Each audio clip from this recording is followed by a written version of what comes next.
നെഹമ്യാവിൻ്റെ പുസ്തകത്തിൽ നിന്ന് നെഹമ്യാവിൻ്റെ ജീവിതത്തിൽ നാം കാണുന്ന നേതൃത്വ ഗുണങ്ങളെയാണ് പഠിച്ചുകൊണ്ടിരിക്കുന്നത്. അതിന് ടെക്സ്റ്റ് ബുക്കായിട്ട് നമ്മൾ ഉപയോഗിച്ചിരിക്കുന്നത് നെഹമ്യാവിൻ്റെ പുസ്തകമാണ്. എടുത്തു എല്ലാവരും നെഹമ്യാവിൻ്റെ പുസ്തകം 2-ാം അധ്യായം വായിച്ചായിരുന്നു എല്ലാവരും. അപ്പോൾ നമ്മൾ ഇത്രയും നേരം പഠിച്ചത് എന്തെല്ലാം കാര്യങ്ങളാണ്. 1-ാം അധ്യായത്തിൽ നെഹമ്യാവിൻ്റെ സ്വഭാവത്തിലെ ഒരു ലീഡറിൻ്റെ സ്വഭാവത്തിൽ കാണേണ്ട കുറേ സ്വഭാവ വൈശിഷ്ട്യങ്ങൾ കണ്ടു. എന്തൊക്കെയായിരുന്നു ഒന്ന് ഗ്യാതറിങ് ദ ഇൻഫർമേഷൻ, അറിവുകൾ എന്ത് ചെയ്തുകൊണ്ടിരുന്നു? ശേഖരിച്ചുകൊണ്ടിരുന്നു. അറിവ് ശേഖരിക്കണമെങ്കിൽ അതിൻ്റെ പുറകിൽ എന്തോ ഉണ്ടാവണം? ആവശ്യമില്ലാത്തതിനെക്കുറിച്ചുള്ള അറിവുകൾ നമ്മൾ ശേഖരിക്കാറുണ്ട്, ഉണ്ടോ? ഇല്ല. നമ്മുടെ അകത്തൊരു ഇൻട്രസ്റ്റ് ഉള്ള വിഷയത്തിന് മാത്രമേ നമ്മൾ എന്ത് ചെയ്യത്തുള്ളൂ? അറിവ് ശേഖരിക്കത്തുള്ളൂ, അല്ലേ? നെഹമ്യാവിൻ്റെ ഉള്ളിൽ it was a passion in his heart to know എൻ്റെ ജനത്തിനും എൻ്റെ നാടിനും എന്ത് പറ്റിയിരിക്കുന്നു, എന്ത് പറ്റുന്നു എന്നുള്ളതിനെക്കുറിച്ചൊരു ദാഹം അല്ലെങ്കിൽ ഒരു വാഞ്ച അവൻ്റെ ഹൃദയത്തിനകത്ത് എന്ത് ചെയ്യുന്നു? ഓൾറെഡി ഉണ്ടായിരുന്നു. അതുകൊണ്ടാണ് അവിടെ നിന്നാണെന്ന് അറിഞ്ഞു കഴിഞ്ഞാൽ ഉടനെ എന്ത് ചെയ്യും? അവൻ പോയി അതിനെക്കുറിച്ചുള്ള ഇൻഫർമേഷൻസ് അവരോട് ചോദിക്കും. എങ്ങനെ ഇരിക്കുന്നു അവിടെ ഉള്ള ജനങ്ങൾ, എങ്ങനെ ഇരിക്കുന്നു, പ്രവാസത്തിൽ പോയത് എങ്ങനെ ഇരിക്കുന്നു, നാടെങ്ങനെ ഇരിക്കുന്നു എന്നുള്ള കാര്യങ്ങളെല്ലാം അവൻ എന്ത് ചെയ്തുകൊണ്ടിരുന്നു? ചോദിച്ചുകൊണ്ടിരുന്നു. അതിൻ്റെ രണ്ടാമത് നമ്മളെന്തോ പഠിച്ചേ? ആ കേട്ട വിഷയത്തോട് അവനൊരു താതാത്മ്യം പ്രാപിച്ചിരുന്നു. അവരെങ്ങനെങ്കിലും ആയിക്കോട്ടെ, അതൊന്നും എന്നെ ബാധിക്കുന്ന വിഷയമല്ല എന്നുള്ളതല്ല. ജനത്തിൻ്റെ വിഷയം എൻ്റെയും കൂടെ വിഷയമാണ് എന്നൊരു ബോധ്യം നെഹമ്യാവിന് വന്നു. ഞാനിപ്പോൾ ഒരു നല്ല പൊസിഷനിലിരിക്കുക, പക്ഷേ എൻ്റെ ജനം, എൻ്റെ ആളുകൾ, പ്രവാസത്തിൽ പോയ കുറേ പേരുണ്ട്, അവിടെ തന്നെ കഴിയുന്ന കുറേ പേരുണ്ട്. അവരുടെ വിഷയം എൻ്റെയും കൂടെ വിഷയമാണെന്ന് ഒരു ബോധ്യമുണ്ടായി. വേറെ ദിവസം അങ്ങനെ ആ ഒരു ബോധ്യമുള്ള ചിലരെ നിങ്ങൾക്ക് ഉദാഹരണമായിട്ട് പറയാമോ? മറ്റുള്ളവരുടെ വിഷയം എൻ്റെ വിഷയം കൂടെ ആണെന്നൊരു ബോധ്യം കണ്ടെത്തിയ ആരെങ്കിലും പറ. ആരാ? മൊർദെഖായി. വേറൊന്ന് എസ്തർ. ഞാൻ നശിക്കുന്നെങ്കിൽ നശിക്കട്ടെ, എൻ്റെ ജനത്തിന് വേണ്ടി ഞാൻ വല്ലതും ചെയ്യേണ്ട സമയമായതിപ്പം. So I am going to show myself to the king. അതുകൊണ്ട് ഞാൻ എന്നെ തന്നെ രാജാവിൻ്റെ മുൻപാകെ എന്ത് ചെയ്യാൻ പോവുക? കാണിക്കാൻ പോവുക. വേറെ ആരെങ്കിലും? മോശ. തൻ്റെ ജനത്തെ വേറൊരുത്തൻ പീഡിപ്പിക്കുന്നത് കണ്ടപ്പോൾ അതവൻ ചൂടനായതുകൊണ്ടൊന്നുമല്ല. പലരും പറയുന്ന അവൻ അതൊന്നും ചൂടനായതുകൊണ്ടൊന്നുമല്ല. വേറെ ദിവസം തന്നെ പറയുന്നത് അവനെ പോലെ സൗമ്യം വേറെ ആരുമില്ലെന്ന് പറയണേ. ചൂഷണം ചെയ്യുന്നത് കണ്ടപ്പോൾ, എൻ്റെ ജനത്തെ ഒരുത്തൻ എന്ത് ചെയ്യുന്നു? പീഡിപ്പിക്കുന്നത് കണ്ടപ്പോൾ, തല്ലുന്നത് കണ്ടപ്പോൾ. ഞാൻ കുറച്ച് നാളുകൾക്ക് മുമ്പ് കണ്ട ഒരു കാഴ്ചയുണ്ട്.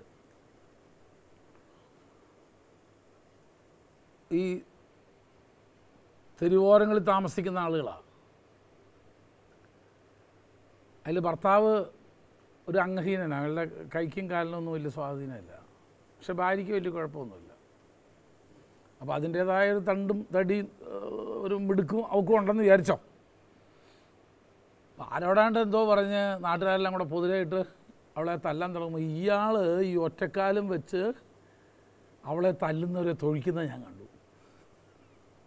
ഇയാൾക്ക് ഒറ്റക്കാലേ ഉള്ളൂ. അത് വെച്ചിട്ട് എൻ്റെ ഭാര്യയെ തല്ലുന്നവരെ അയാൾ തൊഴിക്കുന്നത് ഞാൻ കണ്ടായിരുന്നു. അതയാളുടെ അഹങ്കാരമാണോ? അല്ലല്ല.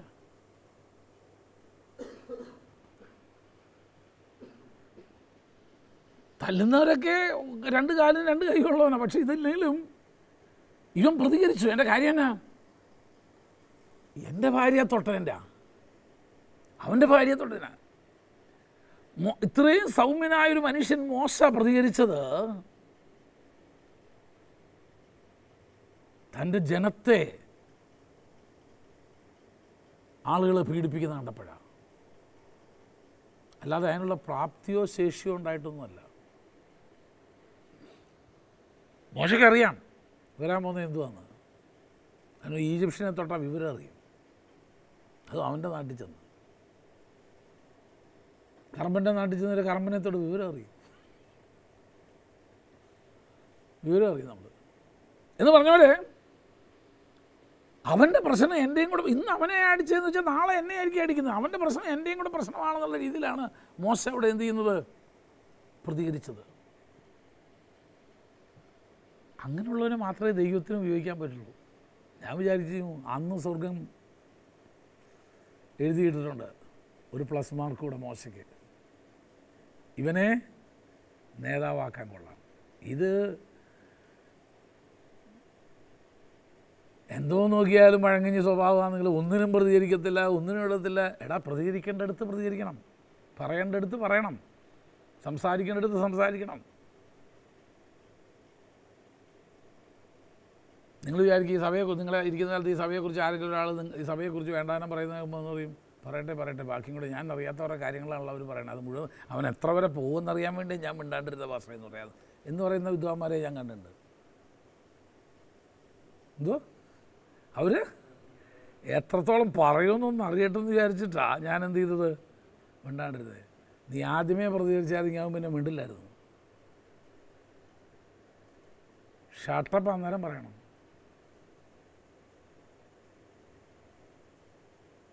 നമ്മൾ പലയിടത്തും പ്രതികരിക്കേണ്ടടുത്ത് എന്ത് ചെയ്യില്ല, പ്രതികരിക്കത്തില്ല. അതാണ് നമ്മുടെ ദോഷം. ഇന്നലെ ഒരാൾ വൈകുന്നേരം എൻ്റെ അടുത്ത് വന്ന് ചോദിച്ചു, എനിക്ക് ലാഭമായിരുന്നൊക്കെ ചേതമെന്ന് എണ്ണീട്ട് ഒക്കെ എഴുതി എന്നൊക്കെ പറഞ്ഞ പൗലോസ് അവസാനം എന്തിനാ അടി കിട്ടാൻ നേരത്ത് പറഞ്ഞത്, ഞാൻ റോമാ പൗരനാണ്, നിങ്ങളെന്നെ വിസ്താരം കൂടാതെ അഴിക്കുന്നതെന്നാണ് ചോദിച്ചതെന്ന് ഞാൻ ചോദിച്ചു. തൻ്റെ പേരും പ്രശസ്തിയും ലാഭമായിരുന്നേക്ക് താൻ ഛേദമെന്ന് എണ്ണി എന്ന് പറഞ്ഞ ഈ മനുഷ്യൻ പിന്നെ എന്തിനാ താൻ റോമാ പൗരനാന്ന് അടി കിട്ടിയപ്പം പറഞ്ഞതെന്ന് ചോദിച്ചു. അപ്പോൾ പാവങ്ങൾക്ക് അടി കിട്ടിക്കോട്ടെ, റോമാ പൗരനായ എന്നെ എന്ത് ചെയ്യരുത്, തുടരരുത്. അതല്ലായിരുന്നു പൗലോസിൻ്റെ സ്വഭാവം എന്ന് പറഞ്ഞത്. ഞാൻ പറഞ്ഞു, അല്ല കുഞ്ഞേ, അല്ല, അനീതിക്കെതിരെ സംസാരിക്കുകയായിരുന്നു. നിങ്ങൾ വിസ്തരിച്ച് എന്നെ തൂക്കലേറ്റ്.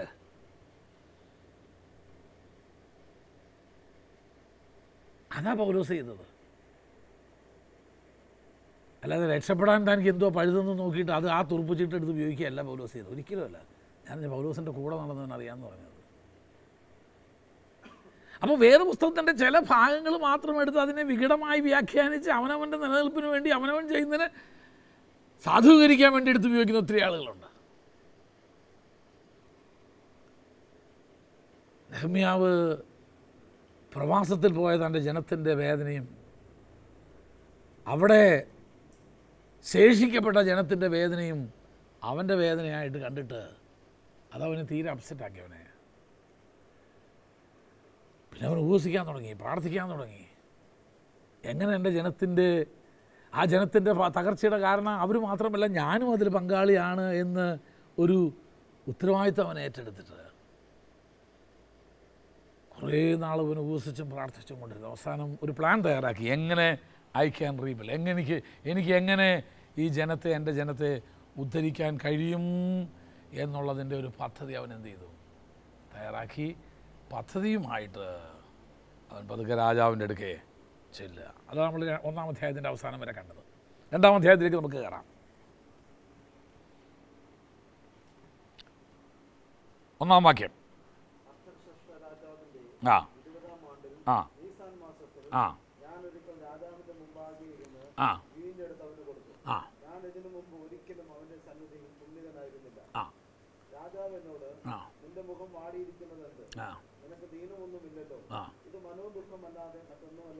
ശ്രദ്ധിച്ചേ, 2-ാം അധ്യായത്തിലേക്ക് വരുമ്പോൾ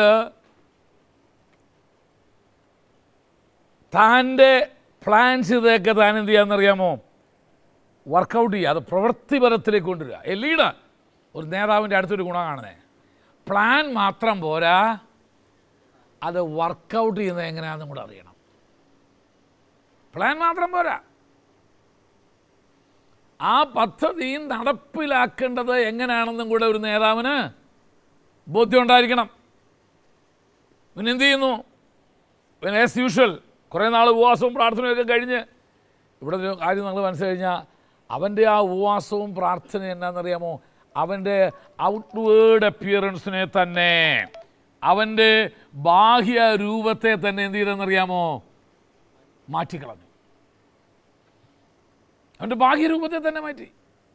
കാരണം that was his vision was A consuming fire എന്ന് പറഞ്ഞാൽ അവൻ്റെ ദർശനം അവനെ തിന്നുകളയുന്ന ഒരു തീയായിട്ട് എന്ത് ചെയ്തെന്നറിയാമോ? മാറി. നമുക്ക് എപ്പോഴെങ്കിലും അങ്ങനെ ഉണ്ടായിട്ടുണ്ടോ? നമ്മുടെ ദർശനം നമ്മെ തിന്നുകളയുന്ന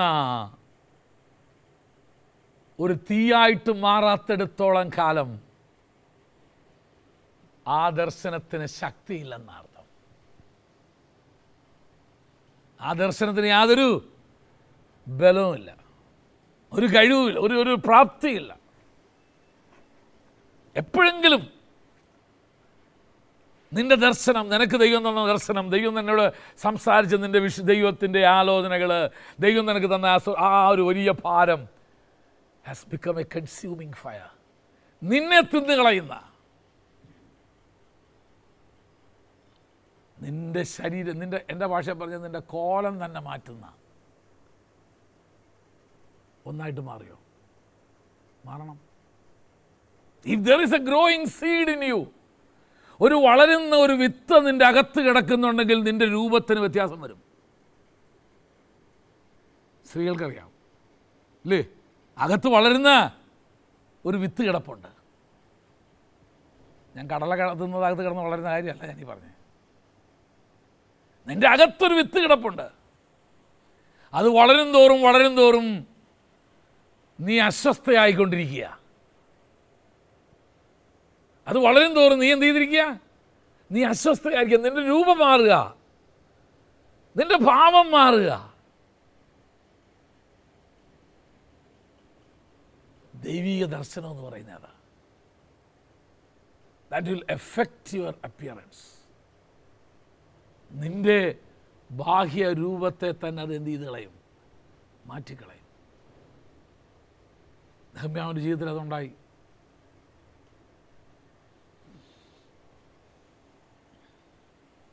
രാജാവിൻ്റെ സന്നിധിയിൽ ചെല്ലുമ്പോൾ രാജാവ് ചോദിച്ചു, നെഹമ്യാവേ, വാട്ട് ഹാപ്പൻസ്? എന്നാ പറ്റി നിനക്ക്? നീ ഇങ്ങനെ അല്ലായിരുന്നല്ലോ. വായിച്ച വാക്യം നിങ്ങൾ ഒരിക്കലും, രാജാവിൻ്റെ മുമ്പിൽ ഇരുന്ന് വീഞ്ഞെടുത്ത് ഞാൻ അവന് കൊടുത്തു. ആ, അതിനു മുമ്പ് ഞാൻ ഇതിനു മുമ്പ് ഒരിക്കലും അവൻ്റെ സന്നിധിയിൽ എന്ത് ചെയ്യുന്നില്ല? കുണ്ഠിതനായിരിക്കുക എന്ന് പറഞ്ഞാൽ എന്തോ? വിഷണ്ണ മനസ്സിനായിട്ട്. എൻ്റെ മുഖം കണ്ടാൽ അറിയാം, സംതിങ് ഈസ് ബോദറിങ് ഹിം. ഇവിടെ രണ്ട് ഗുണം കാണാം. നെഹമ്യാവിൻ്റെ ലീഡർ ആരാ? രാജാവിന് അത് ഉടനെ ഐഡൻറ്റിഫൈ ചെയ്യാനായിട്ട് പറ്റി. രണ്ട് ഗുണം, രണ്ട് ലീഡർ ക്വാളിറ്റീസ് ഉള്ളത്. A leader should be able to identify the minutest changes in his people's life. ഒരു നേതാവിന് തൻ്റെ അനുയായികളുടെ ഒരു ചെറിയ മാറ്റം പോലും കാണാൻ കഴിയണം. ചില വീട്ടിൽ ഭാര്യമാർ കഞ്ഞി കുടിച്ചിട്ട് ദിവസങ്ങളായിട്ടുണ്ടാവും, ഭർത്താവ് അറിയുന്നേ ഇല്ല. കാരണം അയാളുടെ കാര്യങ്ങൾക്കൊന്നും ഒരു മുടക്കവും ചെയ്തിട്ടില്ലല്ലോ, വന്നിട്ടില്ല. അയാൾക്ക് അത് മതി. കാരണം ഒന്നിച്ചിരുന്ന് കഴിക്കുന്ന പ്രകൃതം ആ വീട്ടിൽ പണ്ടേ ഇല്ലാത്തതുകൊണ്ട് പിന്നെ അതല്ല. പക്ഷേ ഇവള് കഴിച്ചിട്ട് ദിവസങ്ങളോളമായി. കാര്യം എന്നാ? എന്തോ അവളെ ബോധർ ചെയ്യുന്നുണ്ട്. അത് തിരിച്ചറിയാനായിട്ട് ആർക്ക് കഴിഞ്ഞിട്ടില്ല ഇതുവരെ? ഭർത്താവിന് കഴിഞ്ഞിട്ടില്ല. പിന്നെ ആദ്യം അതൊക്കെ നോക്കും, എന്നിട്ടും കഴിഞ്ഞില്ല. പിന്നെ തിരിച്ചറിയത്തക്ക രീതിയിൽ അവൾ പ്രതികരിക്കാൻ തുടങ്ങും. തൊടുന്നതിനും പിടിക്കുന്നതിനൊക്കെ ചൂടാവാൻ തുടങ്ങും. അപ്പോൾ ചോദിക്കും, നീ എന്തിനാ ഇങ്ങനെ ചൂടാവുന്നേ? അത് വേറൊന്നുമല്ല, അത് ശ്രദ്ധ പിടിക്കാനുള്ളൊരു. കാരണം ആദ്യത്തെ അടവ് എന്ത് ചെയ്തില്ല? നടന്നില്ല. ഓർത്തോണം, ആദ്യത്തേത് നടക്കാതെ ആയതുകൊണ്ടാണ് രണ്ടാമത്തെ എന്ത് ചെയ്യുന്നത്? പിന്നെ പാത്രമൊക്കെ കയ്യിൽ നിന്ന് താഴെ എന്ത് ചെയ്യാൻ തുടങ്ങും? വീഴാൻ തുടങ്ങും. കറിക്കൊന്നും രുചി ഇല്ലാതെ വരും. ഇതൊക്കെ അറ്റൻഷൻ, അല്ലെങ്കിൽ രുചി ഉപ്പ് കൂടും. ഇതൊക്കെ അറ്റൻഷൻ്റെ പല സ്റ്റെപ്പുകളാണ്. മുഖം വാടുമ്പോഴേ തിരിച്ചറിഞ്ഞോണം, അതെന്തുവാന്ന് അപ്പോഴേ പരിഹരിച്ചോണം. അതിന് നേരമില്ലല്ലോ. നമ്മൾ വിസിറ്റിംഗ് ഒക്കെ കഴിഞ്ഞ് വന്ന് ആകെ നാട്ടുകാരുടെ മുഴുവൻ മുഖം സന്തോഷിപ്പിച്ച് തിരിച്ച് വീട്ടിൽ വരുമ്പോൾ പിന്നെ ഭാര്യയുടെ മുഖം സന്തോഷിപ്പിക്കാൻ നമുക്ക് നേരമില്ലല്ലോ. രാജാവ് ഇമ്മീഡിയറ്റ് ആയിട്ട് മനസ്സിലാക്കി. നെഹമ്യാവേ, വാട്ട്സ് റോങ് വിത്ത് യു? എന്താ പ്രശ്നം? രാജാവ് ചോദിച്ചില്ലേ? രാജാവ് എന്നോട് ഇങ്ങനെ പറഞ്ഞു, നിനക്ക് കൊറോണ ഒന്നും പിടിച്ചിട്ടില്ല, നിനക്ക് അസുഖമൊന്നുമില്ലെന്ന് എനിക്കറിയാം. പിന്നെ നിൻ്റെ മുഖം വാടിയിരിക്കുന്നത് എന്ത്? ഇത് മനോദുഃഖമല്ലാതെ മറ്റൊന്നുമല്ല. ഇതിന് വെളിപ്പാടും ദൈവകൃപയൊന്നും വേണ്ട. ഒരു ദൈവകൃപയില്ലാത്ത ഹിന്ദുവിന് തിരിച്ചറിയാമല്ലോ, ഒരു ദൈവകൃപയില്ലാത്ത യുക്തിവാദിക്കും തിരിച്ചറിയാം.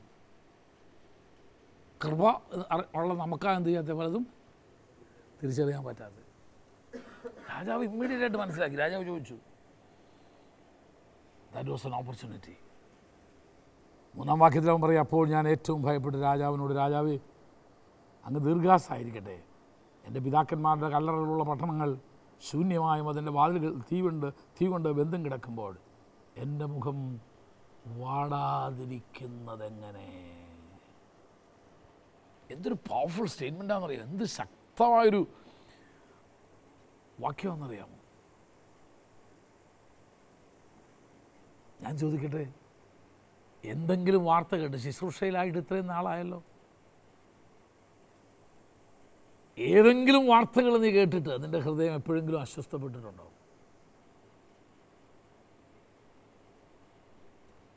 നെഹമ്യാവിൻ്റെ ജീവിതത്തിൻ്റെ അടുത്ത ഒരു സ്റ്റെപ്പിലേക്ക് നമുക്ക് കയറുമ്പോഴാണ്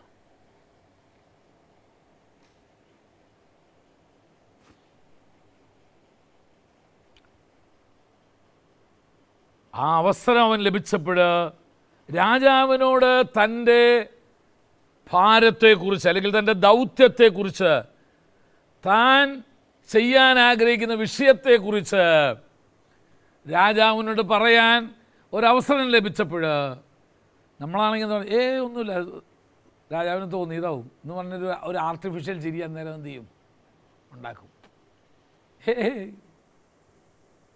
ഒന്നുമില്ല, ഭാഷക്ക് തോന്നി ഇതായിരിക്കും. എന്താ ഭാഷക്ക് വേറെ ആരെയും കണ്ടിട്ട് തോന്നിയില്ലല്ലോ, അങ്ങനെ നിന്നെ തന്നെ കണ്ടപ്പോൾ തോന്നി തന്നെ അല്ലേ? പലപ്പോഴും നമ്മളങ്ങനല്ലേ,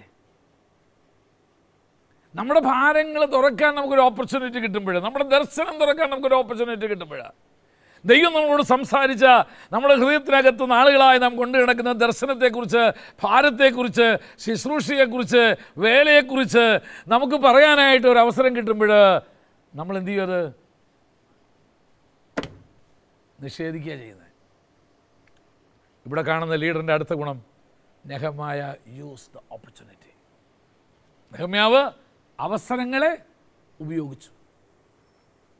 അവൻ്റെ ദർശനം പറയാൻ ഇപ്പോൾ ഒരു അവസരം അവന് ലഭിച്ചിരിക്കുക. He use the opportunity.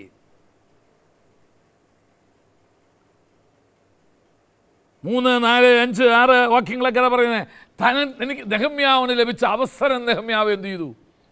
ഉപയോഗിച്ചു. നമ്മളോ? എത്ര അവസരങ്ങൾ നമുക്ക് കിട്ടി? നിന്റെ ദർശനം എന്തുവാന്ന് പറയാൻ, നീ ആഗ്രഹിക്കുന്നതിൻ്റെ വേല എന്തുവാന്ന് പറയാൻ. ഒരുപക്ഷെ ദൈവം ഇത് വേറൊരുവൻ്റെ ഹൃദയത്തിനകത്ത് കൊടുത്തിട്ട് അത് കൺഫേം ചെയ്യാനായിട്ട് ആണ് നിന്നോട് ചോദിച്ചത്. നീയാണോ ആ മനുഷ്യനെന്നറിയാൻ വേണ്ടി അദ്ദേഹം ഇതിനെ കാത്തിരിക്കുക. ഇതിനാരാ ദൈവം ഇതിനു വേണ്ടി എഴുന്നേൽപ്പിച്ചിരിക്കുന്ന ശുശ്രൂഷകൻ ആരാണെന്നറിയാൻ വേണ്ടി ഇദ്ദേഹം കാത്തിരുന്നിട്ടാണ് നിന്നോട് ചോദിക്കുന്നത്, ടെൽ മീ യുവർ വിഷൻ, നിൻ്റെ ദർശനം പറ. ഞാൻ ഈ ക്ലാസ്സിൽ ഒരിക്കൽ പറഞ്ഞല്ലോ, വർഷങ്ങൾക്ക് മുൻപ് ദൈവം എൻ്റെ ഹൃദയത്തിൽ വലിയ ദർശനം തന്നു. എന്തോ മീഡിയയിലൂടെ. അന്ന് ടി വി ഒന്നും അങ്ങനെ അത്ര ക്രിസ്ത്യൻ ടി വി ഒന്നും അന്നില്ല. അന്ന് ആകെ ഉപയോഗിക്കാൻ പറ്റുന്ന വീഡിയോ ടേപ്സ് അങ്ങനെയുള്ള സാധനങ്ങളാണ് ഉപയോഗിച്ചിരുന്നത്. ടേപ്പിൻ്റെ കാലം കഴിഞ്ഞ് പിന്നെ വീഡിയോയിലേക്ക് കയറി തുടങ്ങി, ദൃശ്യമാധ്യമങ്ങളിലേക്ക് കയറിയപ്പോൾ അദ്ദേഹത്തിന് വലിയ ആഗ്രഹമായിരുന്നു ഒരു ക്രിസ്ത്യൻ വീഡിയോ മിനിസ്ട്രി തുടങ്ങണമെന്നുള്ളത്. അപ്പോൾ മലയാളത്തിലൊന്നും അന്ന് നല്ല പ്രോഗ്രാമുകളൊന്നുമില്ല,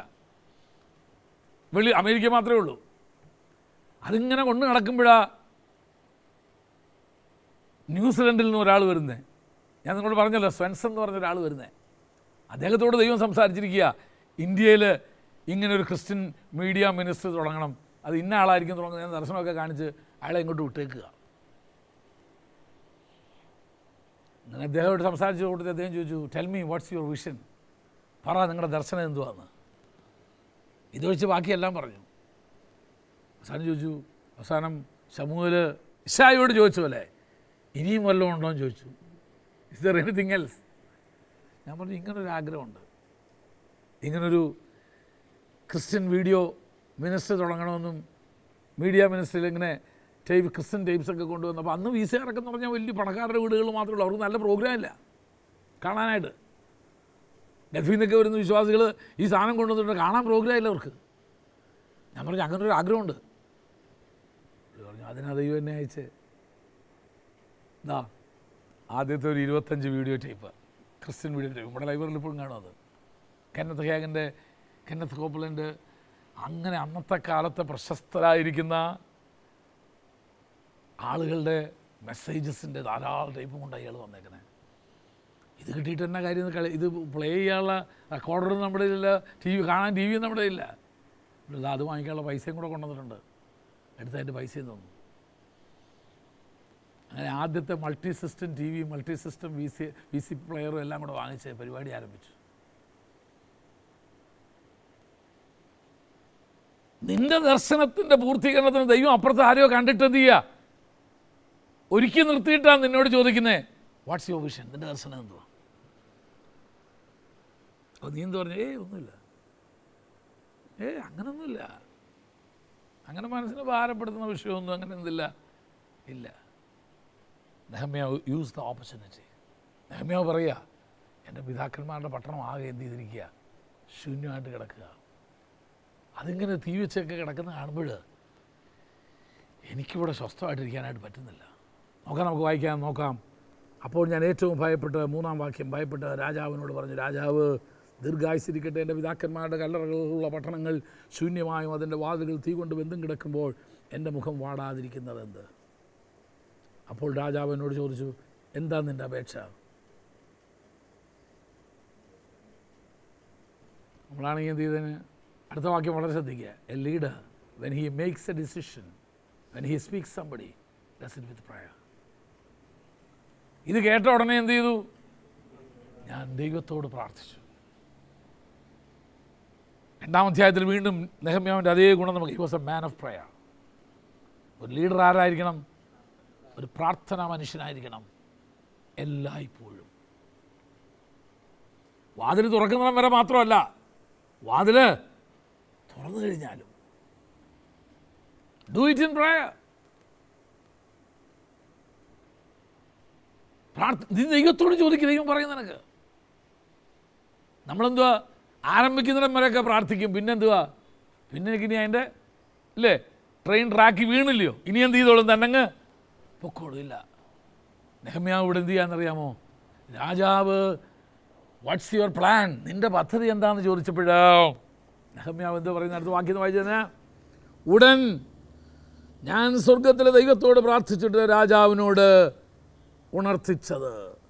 അപ്പോൾ ആ പ്രാർത്ഥന എന്തായിരുന്നു? ഉടനെ നെഹമ്യാവോടെ മുട്ടുകുത്തി കയ്യൊക്കെ അടിച്ച് പ്രാർത്ഥനയ്ക്ക് ഉത്തരം നൽകുന്നു എന്ന് പറഞ്ഞു. അല്ലല്ല, I was a prayer in spirit. കർത്താവേ, ഞാൻ രാജാവിനോട് സംസാരിക്കുന്നു, give me the right word, ശരിയായ വാക്കുകൾ, എൻ്റെ ദർശനത്തെ ശരിയായ രീതിയിൽ പ്രതിഫലിപ്പിക്കാൻ ആവശ്യമായ കൃപ എനിക്ക് തരണമേ എന്ന് ഉള്ളത്തിലുള്ളൊരു പ്രാർത്ഥനയോടുകൂടാ. നമുക്ക് പ്രാർത്ഥന എന്ന് പറഞ്ഞാൽ ഉടനെ എന്തോ വേണം, കീബോർഡ് വേണം അല്ലേ, അല്ലേ ഓർഗൻ വേണം, എന്നാലേ നമുക്ക് എന്ത് ചെയ്യത്തുള്ളൂ, പ്രാർത്ഥന വരത്തുള്ളൂ. പ്രാർത്ഥിച്ചു. നെഹമ്യാവിൻ്റെ 2-ാം അധ്യായത്തിൽ കാണുന്ന രണ്ടാമത്തെ ഗുണം, he was a man of prayer always. എല്ലായ്പ്പോഴും താനൊരു പ്രാർത്ഥനാ മനുഷ്യനായിരുന്നു. രാജാവിന് തിരുവുള്ളമുണ്ടായി. അടിയന് തിരുമുമ്പിൽ ദയ ലഭിച്ചിട്ട് അടിയനെ യഹൂദായ എൻ്റെ പിതാക്കന്മാരുടെ കല്ലറുള്ള പട്ടണത്തിലേക്ക് അത് പണിയേണ്ടതിന് എന്നെ അയക്കണമേ. അപ്പോൾ ഇത് അന്നേരം വായി തോന്നിയത് പറഞ്ഞതല്ല, താൻ എന്താ പറയേണ്ടതെന്ന് ഓൾറെഡി തൻ്റെ ഉള്ളിലുണ്ടായിരുന്നു. അത് നമ്മൾ നേരത്തെ പറഞ്ഞു. രാജാവ് ചോദിച്ചപ്പോൾ വളരെ വ്യക്തമായിട്ട് അവൻ എന്ത് ചെയ്യാന്നറിയാമോ? തൻ്റെ ആവശ്യം രാജാവിനോട് പറയുക. എന്താണ് എൻ്റെ ആവശ്യം? എൻ്റെ പിതാക്കന്മാരുടെ പട്ടണം പണിയാനായിട്ട് എന്നെ നീ എന്ത് ചെയ്യണം? അയക്കണം. വളരെ വ്യക്തമായിരിക്കുന്നൊരു ലക്ഷ്യമുണ്ടായിരുന്നു. A leader should have a clear cut goal. ഒരു നേതാവിന് വ്യക്തമായൊരു ലക്ഷ്യമുണ്ടായിരിക്കണം. എന്താ ഇവിടെ പറയുന്നത്? എൻ്റെ പിതാക്കന്മാരുടെ കല്ലറകളുള്ള പട്ടണത്തിലേക്ക് അത് പണിയേണ്ടതിന് എന്നെ പട്ടണത്തിലേക്ക് എന്നെ അയക്കണമെന്നല്ല. അവിടെ ഒരു വാക്ക് നിങ്ങൾ ശ്രദ്ധിച്ചോ? എന്താണ് അവിടുത്തെ ഒരു പ്രധാനപ്പെട്ട വാക്ക്? പണിയേണ്ടതിന്. I want to build it. അത് പണിയേണ്ടതിന് എന്നെ എന്ത് ചെയ്യണം? വെരി ക്ലിയർ കട്ട്, വളരെ വ്യക്തമായ ദർശനത്തോടാ നെഹമ്യാവ് രാജാവിൻ്റെ മുൻപിൽ ഇപ്പോൾ എന്ത് ചെയ്യുന്നത്? നിൽക്കുന്നത്. when he got the opportunity, അവസരം ലഭിച്ചപ്പോൾ എന്ത് ചെയ്തെന്നറിയാമോ? അത് അങ്ങ് വിളമ്പി. ഞാൻ ചോദിക്കട്ടെ, നിങ്ങൾ എവിടെയെങ്കിലും പോകുമ്പോൾ നിങ്ങൾക്ക് പ്രസംഗിക്കാൻ ഒരു 5 മിനിറ്റ് തരികയാണ്. 5 മിനിറ്റ് കൊണ്ട് നിങ്ങൾ ആരാണോ, നിങ്ങളുടെ ശുശ്രൂഷ എന്തുവാണെന്ന് ജനത്തിനുള്ള ദൂതും പറഞ്ഞേക്കണം.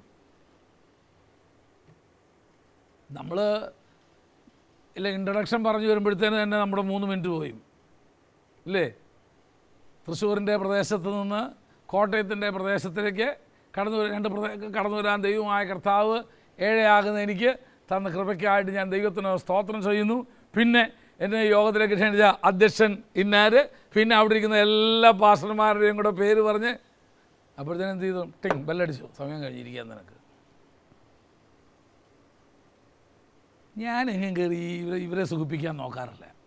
എന്നെയും സുഖിപ്പിക്കേണ്ട ആരും. എനിക്ക് മഹാദേശീയ എന്നെ സൂചിപ്പിക്കുന്നുണ്ട്. നമുക്കറിയാം ഇത് കുറേ കൊല്ലം കൊണ്ട് കാണുന്നേ. ഈ സൂചിപ്പിക്കുന്നവൻ അടിയിൽ സൂചി കയറ്റാനുള്ള പരിപാടിയാണെന്നുള്ളത് നമ്മളിത് കുറേ കൊല്ലം കൊണ്ട് കാണുന്നേ. മരമാണെങ്കിൽ പിന്നെ ഇത് സൂചിയല്ലേ, ടെറ്റനസും കൂടെ പിടിച്ച് ആവും. ദയവ് ചെയ്ത് നിങ്ങൾക്ക് ആർക്കെങ്കിലും ഇവിടെ 5 മിനിറ്റ് സംസാരിക്കാൻ തരുന്നെങ്കിലേ, ഈ സഭയുടെ ചീഫ് പാസ്റ്ററായിരിക്കുന്ന സഭയുടെ പേര് തന്നെ അറിയത്തില്ല ഞങ്ങൾക്ക് പറയുമ്പോൾ, വല്ല സഭയുടെയും പേരും പറഞ്ഞേച്ചാൽ നമ്മളെ പിടിച്ച് അതിനകത്ത് ഒന്നും വേണ്ട. കർത്താവ് വചനം ശുശ്രൂഷിക്കാൻ ഒരവസരം തന്നതോർത്ത് കർത്താവിന് സ്തോത്രം ചെയ്യുന്നു. ദൈവം തന്ന ഈ ആലോചന നിങ്ങളുമായി പങ്കിട്ടിരിക്കാൻ. വെറുതെ ഇതെന്തോത്തിനാ ഇവിടെ ഇല്ലാത്ത ആൻറ്റിക്ക്? പിന്നെ യൂത്ത് പാസ്റ്ററായിരിക്കുന്ന അവൻ യൂത്ത് പാസ്റ്റർ എന്നേ എൻ്റെ സ്ഥാനം കഴിഞ്ഞ് ഇപ്പോൾ അഡൾട്ട് പാസ്റ്ററാണ്. കല്യാണം കഴിക്കുന്നതിന് മുമ്പായിരുന്നു യൂത്ത് പാസ്റ്റർ, ഇപ്പം ഇവൻ അഡൾട്ട് പാസ്റ്ററാണ്. ഇപ്പം ചുമ്മാ ഇരുന്ന് അങ്ങ് സുഖിപ്പിക്കലാണ്. സെൻറ്ററിൻ്റെ ചുമതല കഴിക്കുന്ന ഇയാൾക്ക് പിന്നെ വോയിസ് ഓഫ് ഗോസ്പലിൻ്റെ ട്രസ്റ്റി, അയാളുടെ ട്രസ്റ്റി ഒന്നുമല്ല. അയാളുടെ ട്രസ്റ്റി സ്ഥാനത്ത് നിന്ന് മാറ്റിയത് നിങ്ങൾ ആരും അറിഞ്ഞില്ലേ? അയാളിപ്പോൾ ട്രസ്റ്റി ഒന്നുമല്ല. വെറുതെ ഇരുന്ന് അങ്ങ് എന്ത് ചെയ്യുക? അങ്ങ് പറഞ്ഞേക്കുക. പിന്നെ അന്തരീക്ഷം കളയരുതല്ലോ എന്ന് വിചാരിച്ചാൽ ഞങ്ങൾക്ക് എഴുന്നേറ്റ് എന്ത് ചെയ്യാത്തത്? അതിന് മറുപടി പറയാത്തത്. നെഹമ്യാവിന് കിട്ടിയ ഒരു 2-3 ആരോടാ സംസാരിക്കുന്നതെന്ന് ബോധ്യം വേണം. അങ്ങനെ വാരിയും വലിച്ചും പറയാനുള്ള സ്ഥലമല്ല, അത് രാജാവിനോടാണ് സംസാരിക്കുന്നത്. വെരി ബ്രീഫ് വേർഡിൽ അവൻ അവൻ്റെ കാര്യം എന്ത് ചെയ്തു? പ്രസൻറ്റ് ചെയ്തു.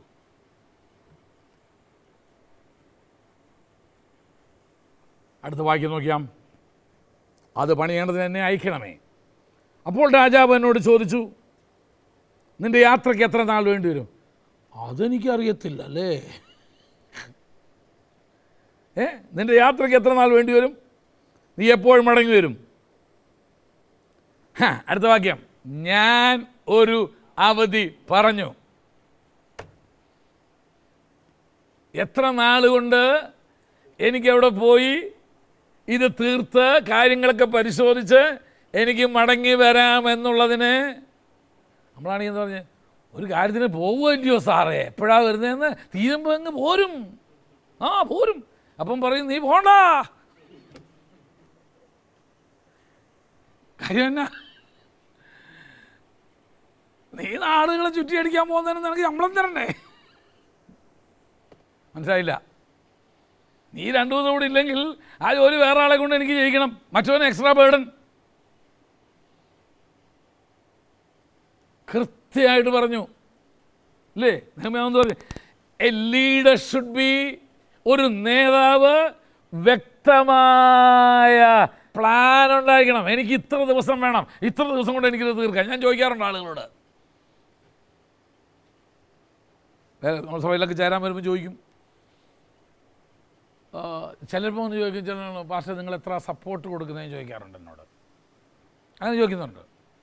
ഞാൻ അവരോട് ചോദിക്കും, നിങ്ങൾക്ക് എത്ര വേണ്ടേ? അതാണ് ഞാൻ അവരോട് ചോദിക്കുന്നത്. നിങ്ങൾക്ക് എത്ര സപ്പോർട്ട് വേണം? അപ്പോൾ ഞാൻ പേനയൊക്കെ എടുത്തൊരു കടലാസം എടുത്ത് എല്ലാം, പാസ്റ്റർക്ക് എത്ര രൂപ സപ്പോർട്ട് വേണമെന്ന് പറയാം. മാന്യമായിട്ട് ജീവിക്കണമെങ്കിൽ ഒരു വീട് വേണ്ടേ പാസ്റ്റർ? വേണം, തീർച്ചയായിട്ടും വേണമല്ലോ. വഴിത്തിറക്കി കിടക്കാൻ പറ്റില്ലല്ലോ, പട്ടി കിടക്കുന്ന പോലെ കിടക്കാൻ പറ്റുമോ എല്ലായിടത്തും പോയി? ഒരു 10,000 രൂപയെങ്കിലും വീട്ടുവാടക വരത്തില്ല? തീർച്ചയായിട്ടും 10,000 രൂപ വീട്ടുവാടക. പിന്നെ എന്തോ വേണ്ടേ? പിന്നെ വണ്ടി, ഒരു പെട്രോൾ അലവൻസ് ഒരു 3,000 രൂപ. അപ്പോൾ 3,000 രൂപ. പിന്നെ പിള്ളേരെ സ്കൂളിൽ വിടുന്നുണ്ടാണ്, എല്ലാം കൂടെ എഴുതി കൂട്ടി ഒരു 25,000 രൂപ ഒരു മാസം കിട്ടിയാലേ നമുക്ക് എന്ത് ചെയ്യാൻ പറ്റുമോ? ഞാൻ പറഞ്ഞു, ഏതായാലും ബ്രദർ, ഞാൻ അപ്പോഴും ആദ്യം പറയും, ഇപ്പം പറയുന്നതേ ഞങ്ങൾ തരത്തുള്ളൂ, പിന്നൊന്നും പറയരുതെന്ന് പറയും ആദ്യമേ. അപ്പോൾ ഉള്ളതെല്ലാം എന്തോളം അങ്ങ് പറഞ്ഞോണം ഇപ്പം തന്നെ. പിന്നെ മൊബൈൽ വേണ്ട, പിന്നെ വേണ്ടേ? ഇന്നത്തെ കാലത്ത് മൊബൈലില്ലാത്ത എന്നാ വേലയാ? ഞാൻ പറഞ്ഞു, ഇത്രയും ഞങ്ങൾ കൊടുക്കാൻ പറ്റുന്നൊരു സ്ഥിതിയിലേക്ക് ഞങ്ങളുടെ പ്രസ്ഥാനം ആകുമ്പം പാസ്റ്റർ എന്ത് ചെയ്തേക്കാൻ ഞങ്ങൾ വിളിക്കാം, ആ നമ്പർ അങ്ങ് തന്നെ ചോക്കളാൻ പറയും. അങ്ങനെയുള്ളവർ ആരെയും വിളിക്കേണ്ടി വന്നിട്ടില്ല. എന്നാൽ വേറെ ചിലരുണ്ട്, എനിക്ക് 5 പൈസ വേണ്ട, എനിക്കൊരു ആത്മീയ നേതൃത്വം മാത്രമേ ഞാൻ നോക്കുന്നുള്ളൂ, എനിക്ക് പറ്റിച്ചേർന്ന് നിൽക്കാൻ പറ്റിയൊരു പ്രസ്ഥാനം മാത്രമേ ഞാൻ നോക്കുന്നുള്ളൂ, അത് അന്വേഷിച്ചിടത്തോളം ഇത് നല്ലതാണെന്ന് തോന്നി, അതുകൊണ്ട് മാത്രമാണ്. അപ്പോൾ ഞാൻ അവരോട് പറയും, അങ്ങനെയാണെങ്കിൽ ഒരു മാസം ഇത്ര രൂപയെങ്കിലും ഇങ്ങോട്ട് എന്ത് ചെയ്യണം, നിങ്ങൾക്ക് കിട്ടുന്നതിൻ്റെ ദശാംശം ഇങ്ങോട്ട് തരണം, ഇവിടുന്ന് അങ്ങോട്ട് ഒന്നും പ്രതീക്ഷിക്കേണ്ട, ഒന്നും വേണ്ട. അപ്പോൾ അവർ പറയും, ആർക്കായാലും ദശാംശം കൊടുക്കട്ടെ. അപ്പം പിന്നെ ഞാൻ നിൽക്കുന്ന പ്രസ്ഥാനത്തോടെ ചെയ്യുകയല്ലേ നല്ലത്. നമ്മൾ പറഞ്ഞാൽ അതാ, you should have A plan. ചിലരോട് ഞാൻ പറയും, ശരി തന്നേക്കാം, ഒരു സഭ പ്ലാൻ ചെയ്യാൻ എത്ര ദിവസം വേണം നിങ്ങൾക്ക്? എത്ര മാസം വേണം? എത്ര മാസം വേണം നിങ്ങൾക്ക് ഒരു സഭ അവിടെ ഉണ്ടാക്കാൻ? ഒരു 6-7 മാസം. ശരി, 7 മാസം എടുത്തു. എത്ര പേരുണ്ടാകും ആ 7 മാസം കൊണ്ട് നിങ്ങളുടെ സഭയിൽ? ഒരു 30 പേര്. വേണ്ട, ഞാൻ പറയും 25 മതി. 7 കഴിഞ്ഞിട്ട് 25 ഇല്ല, ഞാനും എൻ്റെ കുടുംബവും യഹോവയെ സേവിക്കുന്നു പറഞ്ഞിരിക്കുക ഇപ്പോഴും. ഞാൻ തിരിച്ചടക്കേണ്ട സമയമായി, എടുത്ത് തന്ന പൈസയൊക്കെ ആരുമില്ലല്ലോ. കൊറോണ, ഇവിടെയും കൊറോണയാണ്. പക്ഷേ ഇവിടെ കഴിഞ്ഞ ആഴ്ച വന്നൊരു പുതിയ കുടുംബം, കൊറോണ ഇവിടെയുണ്ട്. Do you have A plan? എത്ര നാൾ വരും നിനക്ക്? അവൻ പറഞ്ഞു, ഇവനെന്ത് പറഞ്ഞു, അത് തീരുമ്പം തീരും, തീർന്നാൽ ഞാൻ പോരും അല്ലേ? അങ്ങനെ ഞാൻ ഒരു കാര്യത്തിന് പോവുകയല്ലേ. എങ്ങനെയൊക്കെയാ കാര്യങ്ങൾ നടക്കുന്നതെന്ന് ആർക്കറിയാം? നോ, വളരെ വ്യക്തമായിട്ട് നെഹമ്യാവ് പറയുക, എന്ത് പറയുന്നത്? ഞാൻ ഒരു അവധി പറഞ്ഞു, അത് കേട്ടപ്പോൾ എന്നെ അയക്കുവാൻ രാജാവിന് സമ്മതമായി. അപ്പോൾ രാജ്ഞിയും അരികെ ഇരുന്നിരുന്നു. രണ്ടുപേരും കൂടെ എന്ത് ചെയ്യുന്നറിയുമോ? പലപ്പോഴും നമ്മുടെ വിഷയങ്ങൾക്ക് നേതൃത്വത്തിൽ നിന്ന് വ്യക്തമായിരിക്കുന്ന ഒരു മറുപടി ലഭിക്കാത്തതിൻ്റെ കാര്യം എന്നാണെന്നറിയാമോ? നിനക്ക് തന്നെ അറിയത്തില്ല നീ എന്തോ ചെയ്യാൻ പോകുന്നതെന്ന്. എത്ര ദിവസം വരുമെന്ന് നിനക്ക് തന്നെ അറിയില്ല. അപ്പോൾ പിന്നെ എങ്ങനെയാണ് നേതൃത്വത്തിൽ മറുപടി പറയുക? നെഹമ്യാവ് അങ്ങനത്തെ ആളല്ലായിരുന്നു. ആൾ വലിയ അഭിഷക്തനൊന്നും അല്ലായിരുന്നെങ്കിലും അദ്ദേഹത്തിന് വ്യക്തമായൊരു പ്ലാൻ ഉണ്ടായിരുന്നു. ഞാൻ ചോദിപ്പോൾ ഒരു കാര്യം പറയട്ടെ, ഇനിയെങ്കിലും ഞാൻ പറയാം. നിങ്ങൾ തുടങ്ങാൻ പോകുന്ന വേലയെക്കുറിച്ച്, നിങ്ങൾ പ്രവർത്തിക്കാൻ പോകുന്ന സ്ഥലത്തെക്കുറിച്ച്, നിങ്ങൾ ചെയ്യാൻ പോകുന്ന ശുശ്രൂഷയെക്കുറിച്ച് ഒരു വ്യക്തമായ പ്ലാൻ ഉണ്ടാക്കുക. ഈ വർഷം എത്ര ആത്മാക്കളെ എനിക്ക് വേണം? ഇത്രയും ആത്മാക്കളെ കിട്ടാൻ ഞാൻ എന്ത് ചെയ്യണം? കഞ്ഞി കൊടുത്താണെങ്കിലും കാപ്പി കൊടുത്താണെങ്കിലും വണ്ടിക്കൂലി കൊടുത്താണെങ്കിലും ഇരുത്തറ 10 എണ്ണത്തിന് മുമ്പിൽ 10 എണ്ണം ഇരിക്കുമ്പോഴല്ലേ 13 ഒരാൾ വരുമ്പോൾ അവിടെ കൂടെ 10 പേരുണ്ട് നമുക്ക് കൂടി ഇരിക്കാമെന്ന് പറയുന്നത്. കുറച്ച് കഴിയുമ്പോൾ അവരൊക്കെ നിൽക്കുക, ഇവനൊക്കെ ആദ്യം വന്നവനൊക്കെ പോയി എനിക്ക് പോട്ടെന്ന്. ഇത് സ്ലാബ് വാർപ്പ് ഒന്ന് സെറ്റാവാൻ വേണ്ടി മാത്രം വെച്ചേക്കുന്ന മുട്ടല്ലേ. വാർപ്പ് സെറ്റായി കഴിഞ്ഞാൽ മുട്ടും പലകയൊക്കെ എന്ത് ചെയ്യും നമ്മൾ? അടിച്ച് മാറി പോകേണ്ടത്. ഞാൻ അതൊക്കെ മുട്ടും പലകയൊക്കെ അവിടെ ചെയ്തിന് ഞാൻ കാശ് തന്നാന്ന് പറഞ്ഞാൽ ആരെങ്കിലും ഇവിടെ മുട്ടും പലകയും വെപ്പിക്കാറുണ്ടോ? സ്ലാബ് സെറ്റായില്ലയോ? സഭ 10-30 പേര് വന്നില്ലയോ? മോട്ടറെന്ന് ചിലതൊക്കെ. അതുകൊണ്ട് ജോസഫൊക്കെ പോയിട്ട് അന്വേഷിക്കേണ്ടെന്ന് പറയുന്ന കാര്യം. ആദ്യം വേണമായിരുന്നു ഒരു കസേര ഒഴിയായി കിടന്ന ഒരു പല്ല് പോയി പോലെ ഇരിക്കും. ഇപ്പം വരുമ്പോൾ വിളിക്കേണ്ടെന്ന് പറഞ്ഞിട്ടില്ല. ഇപ്പം ചിലർ സെറ്റായി.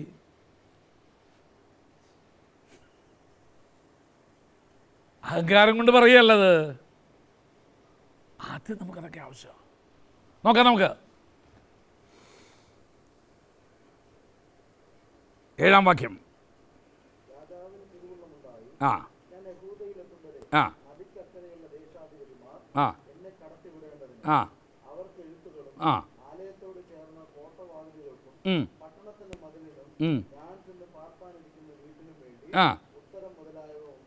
ആ ആ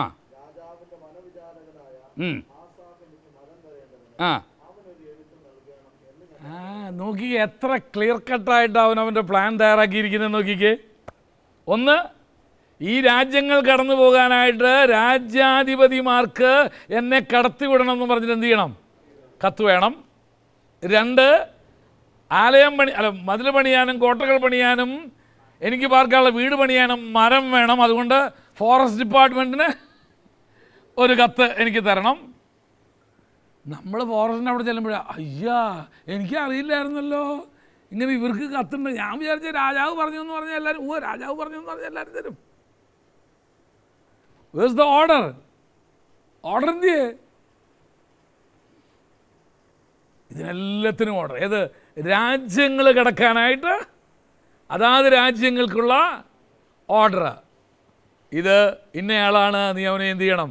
കടന്നു പോകാനായിട്ട് അനുവദിക്കണം. വനവിചാരകന് ഓർഡർ, ഫോറസ്റ്റ് ഡിപ്പാർട്ട്മെൻറ്റിന് ഓർഡർ. ഇന്ത്യ വല്ല ഓർഡറും കയ്യിലുണ്ടാവും. ചിലപ്പോൾ ആളുകൾ നമുക്ക് പാസ് എനിക്ക് ഓള് പണിയാകും. ശരി, ഇന്ത്യ സാങ്ഷൻ ആക്കിയിട്ടുണ്ട്. സാങ്ഷൻ ആക്കണം. ഓള് പണിയുന്നതിന് എന്താ കോഴിക്കോട് പണിയാണത്? പട്ടിക്കൂടും കോഴിക്കോടും പണിയാൻ സാങ്ഷനൊന്നും വേണ്ട. ഓള് പണിയാണെങ്കിൽ സാങ്ഷൻ വേണം. ഇല്ല, അത് ഞാൻ പിന്നെ എടുത്തോളാം. ഇല്ല, ആദ്യം അതിൻ്റെ സാങ്ഷൻ എടുത്തോണ്ടോ. അത് വരയ്ക്കാൻ ചെന്നപ്പോഴാണ് അതിൻ്റെ പിന്നാലെയുള്ള 100 നൂലാമലകൾ അറിയുന്നത്. പൊസഷൻ സർട്ടിഫിക്കറ്റ് വേണം, അത് വേണം, ഇത് വേണം. എൻ്റെ അപ്പ നെഹമ്യാവ്, ഞാൻ ഇനി ഒരു കാര്യം കൂടെ പറഞ്ഞോട്ടെ. തമ്പുരാൻ മനഃപൂർവ്വമായിട്ടാണ് രാജാവിനോട് സ്വാധീനമുള്ള ഇവനെ തന്നെ ഈ ശുശ്രൂഷയ്ക്ക് ഏൽപ്പിച്ചത്. കാരണം ഇവനിതിൻ്റെ പ്രോട്ടോക്കോൾ അറിയാം. ഇവനിതിൻ്റെ എന്ന് പറഞ്ഞാൽ എന്തുവാ? എങ്ങനെ പോയാൽ ഏത് വഴിക്ക് പോകണമെന്നൊക്കെ ആർക്കറിയാം? നെഹമ്യാവിനറിയാം. ഞാനൊരു കാര്യം പറയാം, നിങ്ങളെ ചുമ്മാതൊന്നുമല്ല ദൈവം ഈ ബൈബിൾ കോളേജിൽ കൊണ്ടിട്ടേക്കുന്നത്. കാരണം പ്രോട്ടോക്കോൾ അറിയാവുന്നവരോട് കൂടെ പഠിച്ചാലേ പ്രോട്ടോക്കോൾ നിനക്കും അറിയത്തുള്ളൂ. മോശ എന്തിനാ ഫറവോൻ്റെ കൊട്ടാരത്തിൽ ഇട്ട് വളർത്തിയേ? ജനത്തിൻ്റെ നേതാവായിരിക്കണമെങ്കിൽ ഒരു നേതാവിൻ്റെ കൂടെ വളർന്ന് പഠിക്കണം. അവൻ ഒരു നേതാവ് എങ്ങനെയാണ് പെരുമാറേണ്ടത്, ഒരു നേതാവ് എങ്ങനെ ഇടപെടുന്നത്, ഒരു നേതാവ് എങ്ങനെ വസ്ത്രം ധരിക്കുന്നത്, ഒരു നേതാവ് എങ്ങനെ മനുഷ്യനോട് ഇടപെടുന്നത്, ഒരു നേതാവ് എങ്ങനെ ഭക്ഷിക്കുന്നത്, ഒരു നേതാവ് എങ്ങനെ ഇതൊക്കെ ചെയ്യുന്നതെന്ന് അറിയണമെങ്കിൽ ചില താറുടെ കൂടെ ആണെന്നാലും ഒന്നും പഠിക്കാത്തതുണ്ട്. ആ കാര്യം അങ്ങനത്തെ ആളുകളെക്കുറിച്ചല്ല ഞാനീ പറയുന്നത്. ആരോടെ ആണെന്നാലും ഒന്നും പഠിക്കത്തില്ലേ അവരെന്തോ പറയാൻ സാധാരണ നമ്മൾ ഓരോ നാട്ടിൽ ഓരോന്നായിരിക്കും പറയുന്നതല്ലേ. ഒരു നാട്ടിൽ പറയുന്ന മണ്ണുണ്ണികളെന്നാണ് പറയുന്നത്. കേട്ടിട്ടുണ്ടോ ആ പദം? കേട്ടിട്ടേ ഇല്ല അല്ലേ? ഉണ്ട്. എന്തുവാ അതിൻ്റെ അർത്ഥം? ബോധമില്ലാത്ത ഒരു മണ്ണുണ്ണിയാ. എന്തോ കണ്ടാലും പഠിക്കില്ല, എന്നാലും ഓരോ വിവരം ഇവനെന്തില്ല, പഠിക്കത്തില്ല. തമ്പുരാൻ ചുമ്മാതല്ല നെഹമ്യാവിനെ മതിൽ പണിക്ക് ഏൽപ്പിച്ചത്. കാരണം നെഹമ്യാവിനറിയാം യെരൂശലേമിൻ്റെ മതിൽ പണിയണമെങ്കിൽ ആരുടെ കയ്യിൽ നിന്ന് ഓർഡർ വാങ്ങിക്കണമെന്ന്. നെഹമ്യാവെല്ലാം നേടിയല്ലോ. രാജാവിൻ്റെ പാനപാത്രവാഹനായതുകൊണ്ട് രാജാവിൻ്റെ അതിൻ്റെ ഓർഡറൊക്കെ വാങ്ങിപ്പിച്ച് എന്ത് ചെയ്തു? എല്ലാത്തിനും പോവുക. അങ്ങനെ അവിടെ നമ്മൾ അടുത്ത നെഹമ്യാവിൻ്റെ അടുത്ത ഗുണത്തെ നമ്മൾ കാണുന്നത് എങ്ങനെയാണെന്നറിയാമോ? എത്രാം വാക്യത്തിൽ നമ്മൾ നിൽക്കുന്നത്? 8-ാം വാക്യത്തിൽ 7-8 വാക്യങ്ങൾ എന്ന് പറഞ്ഞാൽ നെഹമ്യാവെല്ലാം a leader should do everything in the right manner. ഒരു നേതാവ് എല്ലാം ശരിയായ വഴിയിലൂടെ എന്ത് ചെയ്യണം പോകണം. പേപ്പർ വർക്കുകളെല്ലാം ശരിയാക്കി അല്ലേ? A leader should do everything in the right way. എല്ലാം അതിൻ്റെ ശരിയായ വഴിക്ക്. ഈ ആലയത്തിൻ്റെ പണിക്ക് വേണ്ടി പെർമിറ്റ് കിട്ടാൻ വേണ്ടി പല പ്രാവശ്യം പറഞ്ഞു, നിങ്ങൾ പണിത് തുടങ്ങിക്കോ, ഞങ്ങൾ തന്നേക്കാം. നിങ്ങൾ തുടങ്ങിക്കോ. ഞാൻ പറഞ്ഞു ഇല്ല, ഓർഡർ കൈ കിട്ടാതെ പണിയുന്ന പ്രശ്നം ഉദിക്കുന്നത് 3 വർഷമായി ഇപ്പോൾ എൻ്റെ പിന്നാലെ നടക്കുന്നു. ഈ ആഴ്ച കിട്ടുമെന്ന് ഞാൻ വിശ്വസിക്കുന്നു. ഓർഡർ കൈ കിട്ടാതെ ഇവിടെ പണിയില്ല. കാരണം അങ്ങനെ പണിതെടുത്ത് പലയിടത്തും നമ്പറില്ലാതെ അതും ഇല്ലാണ്ട് ഇപ്പോഴും നടക്കും. ഒരു 4 ഹോൾ അങ്ങനെ കിടപ്പുണ്ട് നമ്മുടെ. കാരണം എന്നാ, അവിടുത്തെ അവർ പറഞ്ഞു പണിതോളാൻ, എഞ്ചിനീയർ പറഞ്ഞു പണിതോ. ഞാൻ പിന്നെ അയാളെന്തോ അവസാനമായപ്പോഴത്തെ പണി ചെയ്ത് കഴിയുമ്പോൾ അയാൾ ഹാർട്ട് അറ്റാക്ക് ആയിട്ട് ചത്തും പോയില്ല. അയാളുടെ കാറ്റും തന്നു. ഇനി അയാളെന്ത് ചെയ്യാൻ?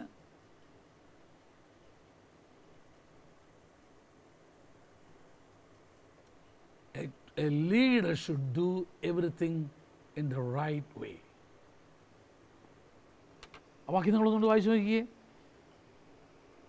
ഞാൻ രാജാവിനോട് ഇങ്ങനെ അപേക്ഷിച്ചു, രാജാവിന് തിരുവുള്ളമുണ്ടായി, ഞാൻ യഹൂദായിലെത്തും വരെ നദിക്കക്കരെയുള്ള ദേശാധിപതിമാർ എന്നെ കടത്തിവിടേണ്ടതിന് അവർക്കുള്ള എഴുത്തുകൾ, അതിനെയാണ് ഡിപ്ലോമാറ്റിക് ഓർഡേഴ്സ് എന്ന് പറയും. ഇവനെ അങ്ങോട്ട് കടത്തി വിടണം കേട്ടോ എന്ന് പറഞ്ഞാൽ രാജാവിൻ്റെ മുദ്രയൊക്കെ പതിച്ചിട്ടുള്ള, അപ്പോൾ എത്ര രാജ്യങ്ങൾ ക്രോസ് ചെയ്ത് വേണം എനിക്ക് പോകാനായിട്ട്, അതിനൊക്കെ ഉള്ള കത്തുകൾ രാജാവിന് മുദ്ര. പിന്നെ അടുത്ത് പിന്നെന്ത് പറയുന്നത്? ആലയത്തിന് ചേർന്ന കോട്ടവാതിലുകൾക്കും പട്ടണത്തിൻ്റെ മതിലിനും ഞാൻ ചെന്ന് പാർക്കുവാനിരിക്കുന്ന വീടിനും വേണ്ടി ഉത്തരം മുതലായവ ഉണ്ടാക്കുവാൻ രാജാവിൻ്റെ വനവിചാരകനായ ആസാഫ് എനിക്ക് മരം തരേണ്ടതിന് അവനൊരു കഴുത്തും. ഫോറസ്റ്റ് ഡിപ്പാർട്ട്മെൻറ്റിലേക്ക്. ശരിയാ, അത് ഞാനിപ്പോൾ ഈയിടെയാണ് പഠിച്ചത്. ഇവിടെ ഒരു വീട് പണിത് കൊടുത്തപ്പോഴാണ് പഠിച്ചത്. പഞ്ചായത്ത് നമുക്ക് അനുവാദമൊക്കെ തന്ന വീട് പണിയാൻ. പഞ്ചായത്ത് തന്ന അനുവാദം അനുസരിച്ച് വീടും പണിതു. വീട് കഴിഞ്ഞപ്പോൾ ഫോറസ്റ്റ് ഡിപ്പാർട്ട്മെൻറ്റ് എന്ന് പറഞ്ഞു, ഫോറസ്റ്റിൻ്റെ അതിർത്തിയിൽ നിന്ന് ഇത്ര വിട്ടിട്ട് വേണം എന്ത് ചെയ്യാനായിട്ട് നിങ്ങൾക്ക് വീട് പണിയാൻ. ഫോറസ്റ്റ് ഡിപ്പാർട്ട്മെൻറ്റിൻ്റെ പെർമിഷൻ ഞാൻ വാങ്ങിച്ചില്ല, കാരണം ഫോറസ്റ്റിൻ്റെ ഭാഗത്തായിരുന്നു വീട് പണിതുകൊണ്ടിരുന്നത്. പിന്നെ കുരുത്തത്തിന് അത് വിടാനുള്ള സ്ഥലം അവിടെ ഉണ്ടായിരുന്നു. അവർ പറഞ്ഞു ഈ ഒന്നീ വീട് പൊളിച്ച് കളയണം, അല്ലെങ്കിൽ ഇവിടെ ഒരു വലിയ വൺമതിൽ കെട്ടിക്കുക, ചൈന വൺമതിൽ പോലെ കെട്ടിക്കുക. കാരണം ഈ മണ്ണെല്ലാം കൂടെ ഇടിഞ്ഞ് വന്ന് നിങ്ങളിലേക്ക് വന്നു കഴിഞ്ഞാൽ ഞങ്ങൾ ഫോറസ്റ്റിനെതിരെ കേസ് കൊടുക്കുക. അതുകൊണ്ട് ഫോറസ്റ്റ് ഡിപ്പാർട്ട്മെൻറ്റിൻ്റെ NOC വേണമായിരുന്നു. നമുക്ക് ഒരു മനുഷ്യനും എന്നോട് അതുവരെ പറഞ്ഞില്ല. പഞ്ചായത്തും പറഞ്ഞില്ല, എൻജിനീയറും പറഞ്ഞില്ല, വീട് വാർപ്പെത്തുന്നവരെ ഫോറസ്റ്റും പറഞ്ഞില്ല. അവസാനം പിന്നെ അതൊക്കെ ഒപ്പിച്ചു എന്ന് പറഞ്ഞാൽ വേറൊരു രീതിയിലൊന്നുമില്ല. അപ്പോൾ അതിന് എന്തൊക്കെ വേണമെന്നുള്ളത് എന്ത് ചെയ്യണം? നമ്മൾ നേരത്തെ ഇരുന്ന് കടത്തിവിടാനുള്ള ദേശാധിപതികൾക്കുള്ള കത്ത് മാത്രം പോരാ, വനത്തിൻ്റെ ചുമതല വഹിക്കുന്ന അദ്ദേഹത്തിനും കൂടെ എനിക്കൊരു കത്ത് വേണമെന്ന് പറഞ്ഞു. എന്നിട്ട് അതാ ഞാനിവിടെ പറഞ്ഞത്, A leader should do everything in order. ഉറപ്പുവരുത്തണം, ലീഡർ ഉറപ്പുവരുത്തണം ഇതൊക്കെ കയ്യിലുണ്ടോയെന്ന്. ഈ രേഖകളൊക്കെ കയ്യിലുണ്ടോ? അടുത്തത് വായിക്കാം നമുക്ക്. അടുത്തത്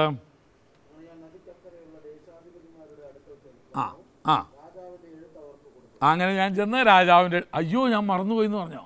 അതാണ് വേറെ ചില പാർട്ടികൾക്ക് എന്തൊക്കെ എഴുതി കൊടുത്താലും എവിടെ വെച്ചതെന്നൊരു ഓർമ്മ കാണത്തില്ല. അത് എടുക്കാൻ മറന്നു ഈ തിരക്കിൻ്റെ ഇടയിലേ. പിന്നെ എന്തോത്തിനായി പോയേ? അപ്പോൾ ഇതിനു വേണ്ടി പോകുമ്പോൾ ഇതിൻ്റെ എല്ലാം കയ്യിലുണ്ടോയെന്ന് ഉറപ്പ് വരുത്തണ്ടേ? ശരി, അങ്ങനെ ഞാൻ എന്തോ ചെയ്തു? എഴുത്ത് ഞാൻ അവർക്ക് കൊടുത്തു. ആ ആ അതാണ് എനിക്ക് ഏറ്റവും ഇഷ്ടം. When you do things in the right manner, നീ കാര്യങ്ങൾ ശരിയായ വിധത്തിൽ ചെയ്താൽ രാജാവ് നീ ചോദിക്കുന്നതിനേക്കാൾ അപ്പുറം നിനക്ക് തരും. നോക്കിയേ, രാജാവ് എഴുത്ത് മാത്രം തന്നെ വിടുകയല്ല ചെയ്തേ. രാജാവ് എന്തോ ചെയ്തു? പടനായകന്മാരെയും കുതിരപ്പടയാളികളെയും എന്നോടുകൂടെ അയച്ചിരുന്നു. 10-ാം വാക്യം. ആ ആ ആ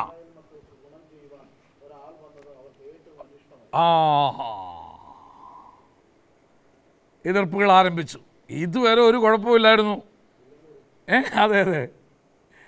every leader should expect some enemies, opposition. എല്ലാ നേതാക്കന്മാരും എതിർപ്പുകൾ പ്രതീക്ഷിച്ചിരിക്കണം. നെഹമ്യാവിൻ്റെ പുസ്തകത്തിൽ ഇത്രയൊക്കെ പഠിക്കാനുള്ളത് നമ്മൾ ആയുസ്സിൽ അറിഞ്ഞിട്ടില്ല. എവറി ലീഡർ, എല്ലാ നേതാക്കന്മാരും എതിർപ്പുകൾ പ്രതീക്ഷിച്ചിരിക്കണം. ഇവിടെ രണ്ടെണ്ണന്മാർ ആരൊക്കെയാ? ഹോരോന്യനായ സൻബല്ലത്തും അമോന്യദാസൻ തോബിയാവും ഇത് കേട്ടു. ഇസ്രയേൽ മക്കൾക്ക് ഗുണം ചെയ്യുവാൻ ഒരാൾ വന്നത് അവർക്ക് ഏറ്റവും അനിഷ്ടമായി. ഞാൻ പ്രായോഗിക ജീവിതത്തിൽ നമ്മൾ പറഞ്ഞുതരാം. ആരെങ്കിലും നിനക്കൊരു നന്മ ചെയ്യാൻ വരുന്നെങ്കിൽ അത് ഇഷ്ടപ്പെടാത്ത ആളുകളുണ്ട്. നിന്നെക്കുറിച്ച് വേണ്ടുന്നതും വേണ്ടാത്ത എല്ലാം എന്ത് ചെയ്യും? അവരോട് ചെന്ന് പറഞ്ഞ് ആ വ്യക്തിയെ പിന്തിരിപ്പിക്കും. 100 ഉദാഹരണങ്ങൾ പറഞ്ഞുതരാം. അത് ഇതിനകത്ത് പറഞ്ഞിട്ടുള്ളതാണ്. A leader should expect oppositions and enemies. ഇതിങ്ങനെ വരുമെന്ന് ഞാൻ ചിന്തിച്ചില്ല. ചിന്തിക്കണം. അടുത്ത വാക്യത്തിലേക്ക് നമുക്ക് വരാം. യെരുശലേമിലെത്തി ഞാൻ 3 ദിവസം അവിടെ. ഇവിടെ ഞാൻ ഒരു കാര്യം, a leader should not be in hurry. ഒരു നേതാവ് ഒരിക്കലും ധൃതിയായിട്ടൊന്നും ചെയ്യരുത്. Take your time. നെഹമ്യാവ് കൂടെ പഠിപ്പിക്കുന്നതാണ്. ഞാൻ യെരുശലേമിലെത്തി 3 ദിവസം ഞാൻ അവിടെ എന്ത് ചെയ്തു? എന്തിനാ? സാധാരണ ഇങ്ങനെ പറയും, ടു എക്ലമറ്റൈസ് എന്ന് പറഞ്ഞാൽ കാര്യത്തോട്, ജനത്തോട്, ദേശത്തോട് ഒന്ന് എന്ത് ചെയ്യാനായിട്ട്? പൊരുത്തപ്പെടാനായിട്ട്. അവിടെ ചെന്ന് ഒന്ന് ശാന്തമാവുക. ആളുകൾ എങ്ങനെ, എന്തുവാ സാഹചര്യം, എന്തുവാന്ന് ഇതുവരെ കേൾവിയുള്ളായിരുന്നു നെഹമ്യാവിന്. പോയിട്ടില്ല ഇതുവരെ. ചിലപ്പം നമ്മൾ ചെല്ലുമ്പോഴാണ് നമുക്ക് വിവരം മനസ്സിലാവുക, കേട്ട പോലൊന്നും അല്ല ഇവിടുത്തെ കാര്യങ്ങൾ നടക്കുന്നതെന്ന്. എൻ്റെ ഒരു ആത്മാർത്ഥമായൊരു സുഹൃത്തുണ്ട്, പേരൊന്നും ഞാൻ പറയത്തില്ല. അദ്ദേഹത്തിന് ഈ സുവിശേഷ വേലക്കാർ കഷ്ടപ്പെടുന്നതുകൊണ്ട് വളരെ സഹതാപമുള്ളൊരു മനുഷ്യനാണ്. അയാൾ ഉപദേശമൊന്നുമല്ല, അയാൾ പാസ്റ്ററേ അല്ല. പക്ഷെ അയാൾക്ക് പാസ്റ്റർമാരോട് ഒത്തിരി സഹതാപമാണ്. ഞങ്ങളുടെ 2 പേരുടെയും കൂടെ സ്നേഹിതനായിരുന്ന ഒരാൾ പാസ്റ്ററായി. എൻ്റെയും സ്നേഹിതനാണ്, അദ്ദേഹത്തിൻ്റെ സ്നേഹിതനാണ്. അങ്ങനെ ഒരു ദിവസം അദ്ദേഹം കേട്ടു, ഈ പാസ്റ്റർ വളരെ കഷ്ടതയിലാണ് ജീവിക്കുന്നതെന്ന്. വളരെ കഷ്ടതയിൽ. അപ്പോൾ കിട്ടിയ വാർത്തകൾക്ക് എന്നറിയാമോ? ഈ മരത്തിൻ്റെ വേര്, പിള്ളേർക്ക് ഭക്ഷണം കൊടുക്കാൻ നിവൃത്തിയില്ലാത്തതുകൊണ്ട് മരത്തിൻ്റെ വേര് അദ്ദേഹം വെട്ടി നുറുക്കി കൊടുക്കുന്നു. ചെടികളുടെ ഇല പറിച്ച് അതൊക്കെയാണ് പുഴുങ്ങി തിന്നുന്നത് എന്നുള്ള കണ്ടപ്പോൾ ഇദ്ദേഹത്തിന് ഭയങ്കര വിഷമം തോന്നി. ഇദ്ദേഹത്തിന് എന്ന് പറയുമ്പോൾ ഒരു 10 കിലോ അരി, സാധനങ്ങൾ വേണ്ടതെല്ലാം കൂടെ വാങ്ങിച്ചിട്ട് വലിയ ഇതുമായിട്ട് ഇദ്ദേഹത്തെ കാണാനായിട്ട് ചെന്നു. കാണാൻ ചെന്നപ്പോൾ സംഗതിയൊക്കെ ശരിയാ, കേട്ടതും ശരിയാ. വേര് തന്നെ പുഴുങ്ങി തിന്നത്, പക്ഷേ കപ്പയായിരുന്നേ ഉള്ളൂ. ഇല തന്നെ തിന്നത്, ചീരയായിരുന്നേ ഉള്ളൂ. അവിടെ ചെന്നപ്പോൾ എന്താ ഫ്രിഡ്ജുണ്ട്, കാര്യമുണ്ട്, സകല സൗകര്യമുണ്ട്. പുള്ളി നല്ല അടിപൊളി കൊണ്ടുപോയ സാധനം പിന്നെ എടുത്തുകൊണ്ട് വരാൻ കൊള്ളൂ.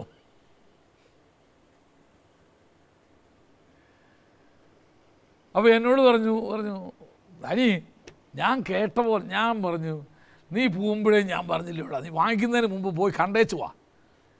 അല്ല പിന്നെ 2 പ്രാവശ്യം പോകണ്ടല്ലോ എന്ന് വിചാരിച്ചാൽ ഞാൻ എന്ത് ചെയ്തത്? എനിക്കറിയാം ഈ മനുഷ്യൻ്റെ പേര് 2 ഏക്കർ റബ്ബർ പാലക്കാട് കിടക്കുന്നത്. ഇപ്പോഴും എനിക്കറിയാം.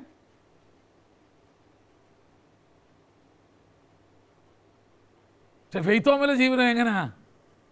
വേര് പുഴുങ്ങി തിന്നിട്ടും ഇല തിന്നുമാണ് ഞാൻ ജീവിക്കുന്നതെന്നുള്ള പിക്ചറായി എന്ത് ചെയ്തിരിക്കുന്നത് പലർക്കും കൊടുത്തേക്കുന്നത്. ആളിപ്പോൾ അമേരിക്കയല്ല, ഇത് വേര് പുഴുങ്ങി തിന്ന ആള്. അപ്പം നെഹമ്യാവ് ഒരു കാര്യം തീരുമാനിച്ചു. ഞാനിതൊക്കെ കേട്ടിട്ടേ ഉള്ളൂ, അതുകൊണ്ട് എന്ത് ചെയ്യാൻ പോവുക, ഒന്ന് കാര്യം എന്തോന്നൊന്ന് അറിയട്ടെ. 3 ദിവസം ഞാൻ എന്ത് ചെയ്തു, താമസിച്ചു. Don't be in hurry. നീ വിചാരിച്ച പോലൊന്നും ആയിരിക്കത്തില്ല. പട്ടിണിയാ പരിവട്ടമാ അതാ ഇതാ ഇതാ ഇതാണ്. ഈയിടെ ഒരാൾ വന്നതിനോട് പറഞ്ഞു കഞ്ഞി കുടിക്കാൻ മാർഗ്ഗമില്ല, അതുകൊണ്ട് ഞങ്ങൾ എങ്ങനെയാണ് എനിക്കൊരു ഒരു ഒരു ടി വി കിട്ടിയാൽ കൊള്ളാമെന്ന്. ഞാൻ ചോദിച്ചാൽ കഞ്ഞി കുടിക്കാൻ മാർഗ്ഗമില്ലാത്ത ടി വി എന്തിനാടാ? അല്ല നേരം പോക്കിന് ഞാൻ ചോദിച്ചു വേറെ വീട്ടിൽ ബൈബിളുണ്ടോ? ബൈബിൾ എത്ര നേരം അത് വായിച്ചുകൊണ്ടിരിക്കാനാ? ഞാൻ പറഞ്ഞു എനിക്ക് സന്തോഷമുള്ളത് നീ വാങ്ങിയത്. അപ്പോൾ ആരാണ്ട് പുള്ളിക്ക് ഒരു black and white T V കൊടുത്തു. പാസ്റ്റർ ഇത് കാണുന്നില്ല, ഒരു ആൻറ്റിന വാങ്ങിക്കാനുള്ള കാശ്, ഡിഷ് ആൻറ്റിന വാങ്ങിക്കാൻ. ഞാൻ പറഞ്ഞു പോയില്ല, പണിയുണ്ടോ നോക്കാന്ന് പറഞ്ഞു. കാര്യങ്ങൾ നമ്മൾ കേൾക്കുന്ന പോലൊന്നും അല്ല. പല മിഷൻ ഫീൽഡുകളിലും കുറിച്ചുള്ള റിപ്പോർട്ട് നമ്മുടെ കയ്യിൽ എത്തുമ്പോൾ അതൊന്നും അല്ല. ഞാൻ ഒരിക്കൽ അമേരിക്കയിൽ ഇരിക്കുന്ന സമയത്ത് അവിടുത്തെ ഒരു വലിയ മാസികയ്ക്കകത്ത് ഇന്ത്യയിൽ ഒരു വൻ ക്രൂസൈഡ് നടത്തി വന്ന ഒരാൾ ഭയങ്കര പരസ്യം കൊടുത്തിരിക്കുക. 50 ലക്ഷം ആളുകൾ അവിടെ യോഗത്തിന് കൂടി. അതായത് എനിക്കങ്ങ് വായിച്ചു പറയുന്നു. ഞാൻ നേരെ അയാളുടെ ഓഫീസിൽ വിളിച്ചു. അമേരിക്ക വെച്ചാണ് ഞാൻ വിളിച്ചതാ, ഞാൻ ചെയ്തതാ. ഞാൻ അദ്ദേഹത്തിൻ്റെ ഓഫീസിൽ വിളിച്ച് ചോദിച്ചു, ഞാൻ ഇന്ത്യയിലെ ഒരു പാസ്റ്റർ, നിങ്ങൾ പറഞ്ഞ പട്ടണത്തിൽ തന്നെയാണ് ഞാനും താമസിക്കുന്നത്, അവിടെ ഈ 50 ലക്ഷം പേർക്ക് ഇരിക്കാവുന്ന ഗ്രൗണ്ട് എന്ന് ചോദിച്ചു. അപ്പോൾ ഓഫീസിലെ ആൾ പറഞ്ഞു എനിക്കറിയത്തില്ല, ഞാൻ ഇവിടുത്തെ ഓഫീസിലുള്ള സ്റ്റാഫാണ്, ഞാനിവിടെ രാവിലെ വരും പോകുന്നല്ലത്. ഞാൻ പറഞ്ഞു ഇതിൻ്റെ നിജസ്ഥിതി അറിയാൻ ആരെ ബന്ധപ്പെടണമെന്ന് ചോദിച്ചു. ഒരു നമ്പർ തന്നു, അയാളെ വിളിച്ചു. ഇന്ത്യയിൽ എവിടെ ഈ 50 ലക്ഷം, ഇന്ത്യയിൽ ഈ പറഞ്ഞ സ്ഥലത്ത് എവിടെ 50 ലക്ഷം പേർക്ക് ഇരിക്കുക? ഞാൻ ദയവ് ചെയ്ത് ഇങ്ങനത്തെ ഇത് പരസ്യം ചെയ്ത് ഞങ്ങൾക്ക് ദോഷമാണെന്ന് പറഞ്ഞു. ഞങ്ങളവിടെ ഇന്ത്യ കിടക്കുന്നവരാ, ഇതൊക്കെയാണ് നാടുകാർ കാണുന്നത്. ചുമ്മാ കളതറ പുറയിലെന്ന് പറഞ്ഞാൽ കിട്ടിയ ചാൻസ് ഞാനും അങ്ങ് ഫയർ ചെയ്തു. അതങ്ങനെ തന്നെ ആണോ നോക്ക്, നോക്കാൻ വേണ്ടി നെഹമ്യാവ് ഒന്ന് ശരി 3 ദിവസം അവിടെ പാർത്തിട്ട് നെഹമ്യാവ് പിന്നെ എന്തോ ചെയ്യാം വായിച്ചോ. ആ ആ ആ ആ ആ ശ്രദ്ധിച്ച് 3 ദിവസം ഞാൻ എന്ത് ചെയ്തു. അപ്പോൾ എന്തുവാ ലീഡർഷിപ്പിൻ്റെ അടുത്ത ക്വാളിറ്റിയാണ് ഞാൻ പറഞ്ഞത്, don't be in hurry, just wait. ഒരു 2 ദിവസം കൂടെ കഴിയണമെന്നേ. ചാവത്തൊന്നുമില്ല, ഇന്നലെ വരെ ചാവാത്തവൻ ഇപ്പോൾ ഇന്ന് എന്ത് ചെയ്യില്ല, ചാവൊന്നുമില്ല. ഒരു നീ ഇന്ന് പ്രാർത്ഥിക്കാനും കൂടെ ഉണ്ടല്ലോ, കർത്താവേ ചാവാത്തവനെ സൂക്ഷിക്കണേ നാളെ എത്തുന്നിടം വരെ. ഒന്ന് വെയിറ്റ് ചെയ്യേ. 3 ദിവസം പാർത്തതിന് ശേഷം അടുത്ത വാക്യം, എത്രാം വാക്യം അത്? 12ാമത്തെ വാക്യം വായിച്ചോ. ശ്രദ്ധിച്ചോ. 3 ദിവസം താമസിച്ചിട്ട് ഞാനും എന്നോട് കൂടെയുള്ള പുരുഷന്മാരും രാത്രിയിൽ എഴുന്നേറ്റു.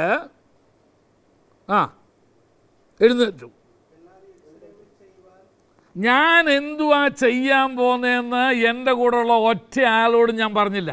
എന്നിട്ട് എന്ത് ചെയ്തു? എഴുന്നേറ്റിട്ട് ആ ആ ആ ആ ചിലതൊക്കെ sometimes A leader should go and verify himself. നീ തന്നെ പോയി കണ്ടതും കേട്ടതും കറിഞ്ഞതൊക്കെ അങ്ങനെ തന്നെ ആണോ എന്ന് എന്ത് ചെയ്യണം? പരിശോധിച്ചറിയണം. അപ്പോൾ ഡോണ്ട് ബി ഇൻ ഹറി. അടുത്ത point, A leader should verify the facts he got. ഒരു നേതാവ് തനിക്ക് ലഭിച്ചായ അറിവുകൾ, തനിക്ക് കിട്ടിയതായ റിപ്പോർട്ട് അങ്ങനെ തന്നെ ആണോ എന്ന് എന്ത് ചെയ്യണം? നേരിട്ട് ചെന്ന് എന്ത് ചെയ്യണം? പരിശോധിച്ചറിയണം. ഞാൻ വളരെ രസകരമായ കുറേ കഥകൾ പറഞ്ഞുതരാം ശുശ്രൂഷയുടെ മധ്യത്തിൽ. അത് നമുക്ക് തൃശ്ശൂർ ഭാഗത്തൊക്കെ കുറേ അവിടെ ഇവിടെയൊക്കെ കുറേ സഭകളുണ്ട്. ചെമ്മങ്കണ്ടത്ത്, പിന്നെ മാന്നാമംഗലത്ത്, അവിടെ ഇവിടെയൊക്കെ ഉണ്ട്. അപ്പോൾ ഞാൻ ഇവിടെ മറ്റ് ശുശ്രൂഷകന്മാരുള്ളതുകൊണ്ട് ഞാൻ ഇടയ്ക്ക് എന്ത് ചെയ്യുന്നറിയാമോ, ഈ സഭകളൊക്കെ ഒന്ന് സന്ദർശിക്കാം. ഞാൻ ചെല്ലുമ്പോഴായിരിക്കും, മാന്നാമംഗലത്ത് അങ്ങനെ സഭയുണ്ടായിരുന്നു, അന്ന് ഒരു ദേവസ്വം അവിടെ ഉണ്ടായിരുന്നു. ഞാൻ അവിടെ ചെന്നപ്പോൾ അദ്ദേഹം ഇവിടെ എപ്പോഴും പാസ്റ്റേഴ്സ് റിപ്പോർട്ടിൽ പറയുക 30 പേര് ഇവിടെ ഉണ്ട്, 35 പേര് ഇവിടെ ഉണ്ട് എന്നായിരുന്നു. ഞാൻ നോക്കി ചെന്നതിൻ്റെ അന്ന് 3 പേരേ ഉള്ളൂ ഇവിടെ. പാസ്റ്റർ പിന്നെ കുടുംബം അങ്ങനെ ഞാൻ ഉൾപ്പെടെ 10 പേര് ഇവിടെ ഉണ്ട്. അപ്പോൾ പുള്ളി ഉടനെ എഴുന്നേറ്റ്, കേന്ദ്രത്തിൽ നിന്ന് ആരെങ്കിലും വരുമ്പോഴായിരിക്കും ആരും ഇവിടെ സഭായത്തിൽ അന്ന് വരത്തില്ല. മറിയാമ്മയും കുടുംബം എവിടെ പോയി, ചാക്കോച്ചനും കുടുംബം എവിടെ പോയി, പുള്ളി 7 കുടുംബം എവിടെ പോകാനാ, പുള്ളി അവിടുത്തെ അല്ലല്ലോ. ഞാൻ ഒന്നും മിണ്ടിയില്ല. പിറ്റേ ആഴ്ച ഞാൻ തന്നെ അവിടെ പോയി.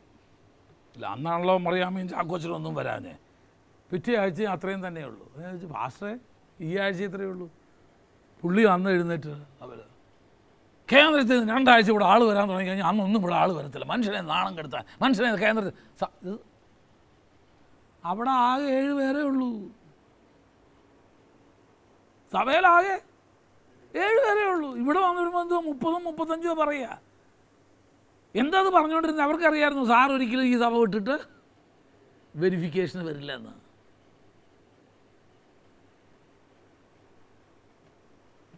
നമ്പർ പറയുന്നവരൊക്കെ സൂക്ഷിച്ചു വേണം. ഒരു ദിവസം വരും അവിടെ, അന്നേരം പറയരുത് മറിയാമ്മയും കുടുംബത്തെയും കണ്ടില്ല, ചാക്കോച്ചനെയും കണ്ടില്ല, മാലതിയും കുടുംബം ഇന്ന് ആരാധനയ്ക്ക് വന്നില്ല.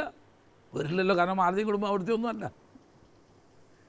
ഞങ്ങളുടെയൊക്കെ സ്കൂള് പരിശോധനയ്ക്ക് സ്കൂളിൽ പഠിക്കുന്ന കാലത്തെ അരിയോരും അന്ന് 5ാം ക്ലാസ്സിൽ പഠിച്ച എന്നെ പിടിച്ച 4ാം ക്ലാസ്സിൽ പിടിക്കൊണ്ട് കൊടുത്തിട്ടുണ്ട്. അന്നത്തേക്ക് മാത്രം ഇരുന്നാൽ മതി, തലയെണ്ണി കറക്റ്റ് ഉണ്ടാക്കാനായിട്ട്. ഇതുപോലെ പല സഭകളിൽ verify A leader, don't believe everything. അതുകൊണ്ട് കേട്ടതൊക്കെ സംശയിക്കണം എന്നല്ലേ പറഞ്ഞേ. വെയിറ്റ്സ് ഒന്ന് വെരിഫൈ ചെയ്യേ. അതുകൊണ്ട് നെഹമ്യാവ് എന്ത് ചെയ്തു? അതാണ് എനിക്ക് ഏറ്റവും വലിയ ഇഷ്ടം. താൻ തന്നെ പോയി. ഞാൻ ആദ്യം ഇവിടുന്ന് ആളുകളെ വിടുമായിരുന്നു, ഞാൻ പോവാതെ. അപ്പോൾ പോകുന്ന പാസ്റ്റർക്ക് ഒരു 50 രൂപ കൊടുത്തു കഴിഞ്ഞാൽ പിന്നെ അവിടെ ആളില്ലെന്ന് പറഞ്ഞ് എനിക്ക് റിപ്പോർട്ട് തരാൻ പറ്റുമോ? ആ പാസ്റ്റർമാരെയൊക്കെ അവരെന്ത് ചെയ്യും? വിലക്കെടുക്കണം. പാസ്റ്റർമാരെ വിലക്കെടുക്കേണ്ടത് എങ്ങനെയാണെന്ന് മറ്റു പാസ്റ്റർമാർക്ക് അറിയാം. എന്തുവാ വിലക്കെടുക്കുക? ഒറ്റ മാർഗം പൈസയാണ്. ചിലർക്ക് നല്ല ആഹാരം കൊടുത്താൽ മതി, ചിലർക്ക് പൈസ കൊടുത്തേച്ചാൽ മതി. നെഹമ്യാവിന് ഇതറിയാവുന്നത് കൊണ്ട് a leader has to go and verify.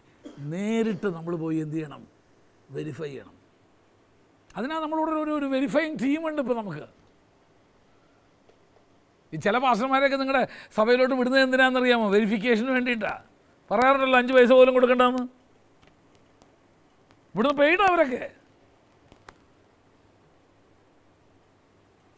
നെഹമ്യാവ് എ ലീഡർ എന്ത് ചെയ്യണം? കേട്ട കാര്യങ്ങൾ എന്ത് ചെയ്യണം? വെരിഫൈ ചെയ്യണം. ശരിയാണെന്ന് നോക്കിയാൽ.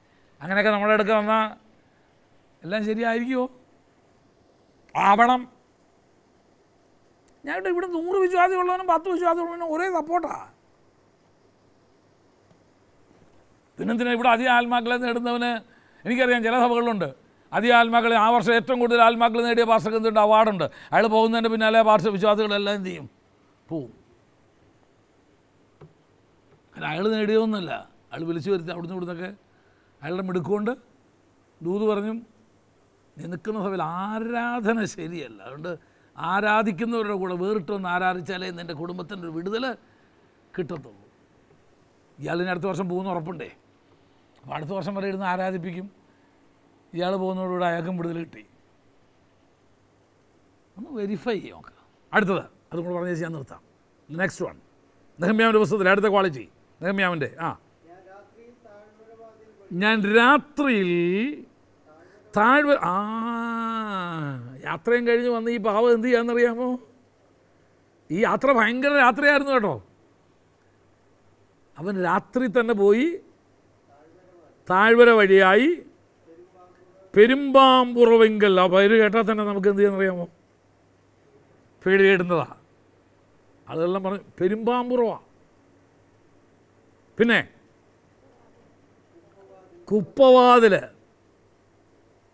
വാതിൽക്കലും ചെന്ന് യെരുശലേമിൻ്റെ മതിൽ ഇടിഞ്ഞു കിടക്കുന്നതും വാതിലുകൾ അഗ്നിക്കിരയായിരിക്കുന്നതും കണ്ടു. ഞാൻ ഉറവ് വാതിൽക്കലേക്കും രാജാവിൻ്റെ കുളത്തിലേക്കും ചെന്നു. ഞാൻ കയറിയിരുന്ന മൃഗത്തിന് കടന്നു പോകുവാൻ ഇടയില്ലായിരുന്നു. രാത്രിയിൽ തന്നെ ഞാൻ തോട്ടത്തിനരിയിൽ കൂടെ ചെന്ന് മതിൽ നോക്കി കണ്ടിട്ട് താഴ്വര വാതിൽ വഴിയായി മടങ്ങിപ്പോന്നു. അടുത്ത വാക്യമാണ് വളരെ ശ്രദ്ധേയം. ഞാൻ എവിടെ പോയെന്നോ എന്ത് ചെയ്തെന്നോ പ്രമാണിമാരും എന്ത് ചെയ്തില്ല? അറിഞ്ഞില്ല. വെരിഫിക്കേഷനാണ്. A leader has to verify everything. അത് നമ്മൾ എഴുതിയത്. അത് 4 പേര് നാളെ ഈ ആഴ്ച കേട്ടോ ഞാൻ നിങ്ങളുടെ സഭ വരുന്നത്. അയ്യോ, നിങ്ങളുടെ സഭയിൽ ഇരിക്കാൻ പറ്റാത്തോണം ആത്മാക്കളെ കൊണ്ട് നിങ്ങൾ എന്ത് ചെയ്യും? നിറയ്ക്കും. ഒരു പ്രമാണി അറിഞ്ഞില്ല ഇയാൾ തന്നെ ചെയ്യാൻ പോകുന്നതെന്ന്. Verified everything. പോയ ചില സ്ഥലങ്ങൾ ശ്രദ്ധിച്ചോണം. രാജാവിൻ്റെ പാനപാത്രവാഹകൻ എന്നുള്ള ആ പൊസിഷനിലിരിക്കുന്ന ഒരാൾ ഒരിക്കലും ചെല്ലാൻ ആഗ്രഹിക്കാത്ത സ്ഥലത്തും അവൻ പോയി എന്തോ ചെയ്തു? പരിശോധിച്ചു.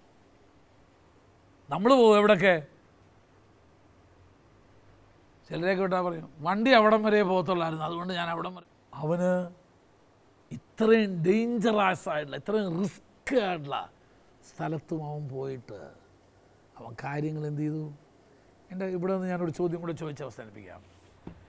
നിന്നെ ഒരു കാര്യത്തിന് പറഞ്ഞയച്ചാൽ പിന്നെ അതിന് പിന്നാലെ വേറൊരാളെയും കൂടെ വിടേണ്ടി വരുമോ? മനസ്സിലായില്ല എന്താ ചോദിച്ചതെന്ന്? അത് ഞാൻ നോക്കിയില്ലായിരുന്നു. പോയി നോക്കിയിട്ടോ? അത് നോക്കിയിട്ട് വന്നു. അപ്പോഴടുത്ത ചോദ്യം. അയ്യോ അത് ഞാൻ നോക്കിയില്ല. നോക്കിയിട്ട് വാ, ഞാനാവണം നിങ്ങളുടെ ലീഡർ. നോക്കിയിട്ട് വാ, അത് നോക്കിയിട്ട് വന്നു. ഇതെങ്ങനെയുണ്ട്? ഇത് അത് ഞാൻ ശ്രദ്ധിച്ചില്ല, നോക്കിയില്ല. നോക്കിയിട്ട് വാ. പെരുമ്പാമ്പുറവിൻ്റെ പോയായിരുന്നോ? ഇല്ലില്ല. അവിടെ എങ്ങനെ പോകാനാ? ഒറ്റയ്ക്കോ? രാത്രിയിലോ? പെരുമ്പാമ്പല്ലേ അവിടെ മുഴുവനും? കുപ്പവാതിക്ക പോയായിരുന്നോ? കുപ്പവാതിൽ മുഴുവൻ എല്ലാവരും വേസ്റ്റ് കൊണ്ടിടുന്നതല്ലേ? നിന്നെ ഒരു ദൗത്യത്തിന് വിട്ടാൽ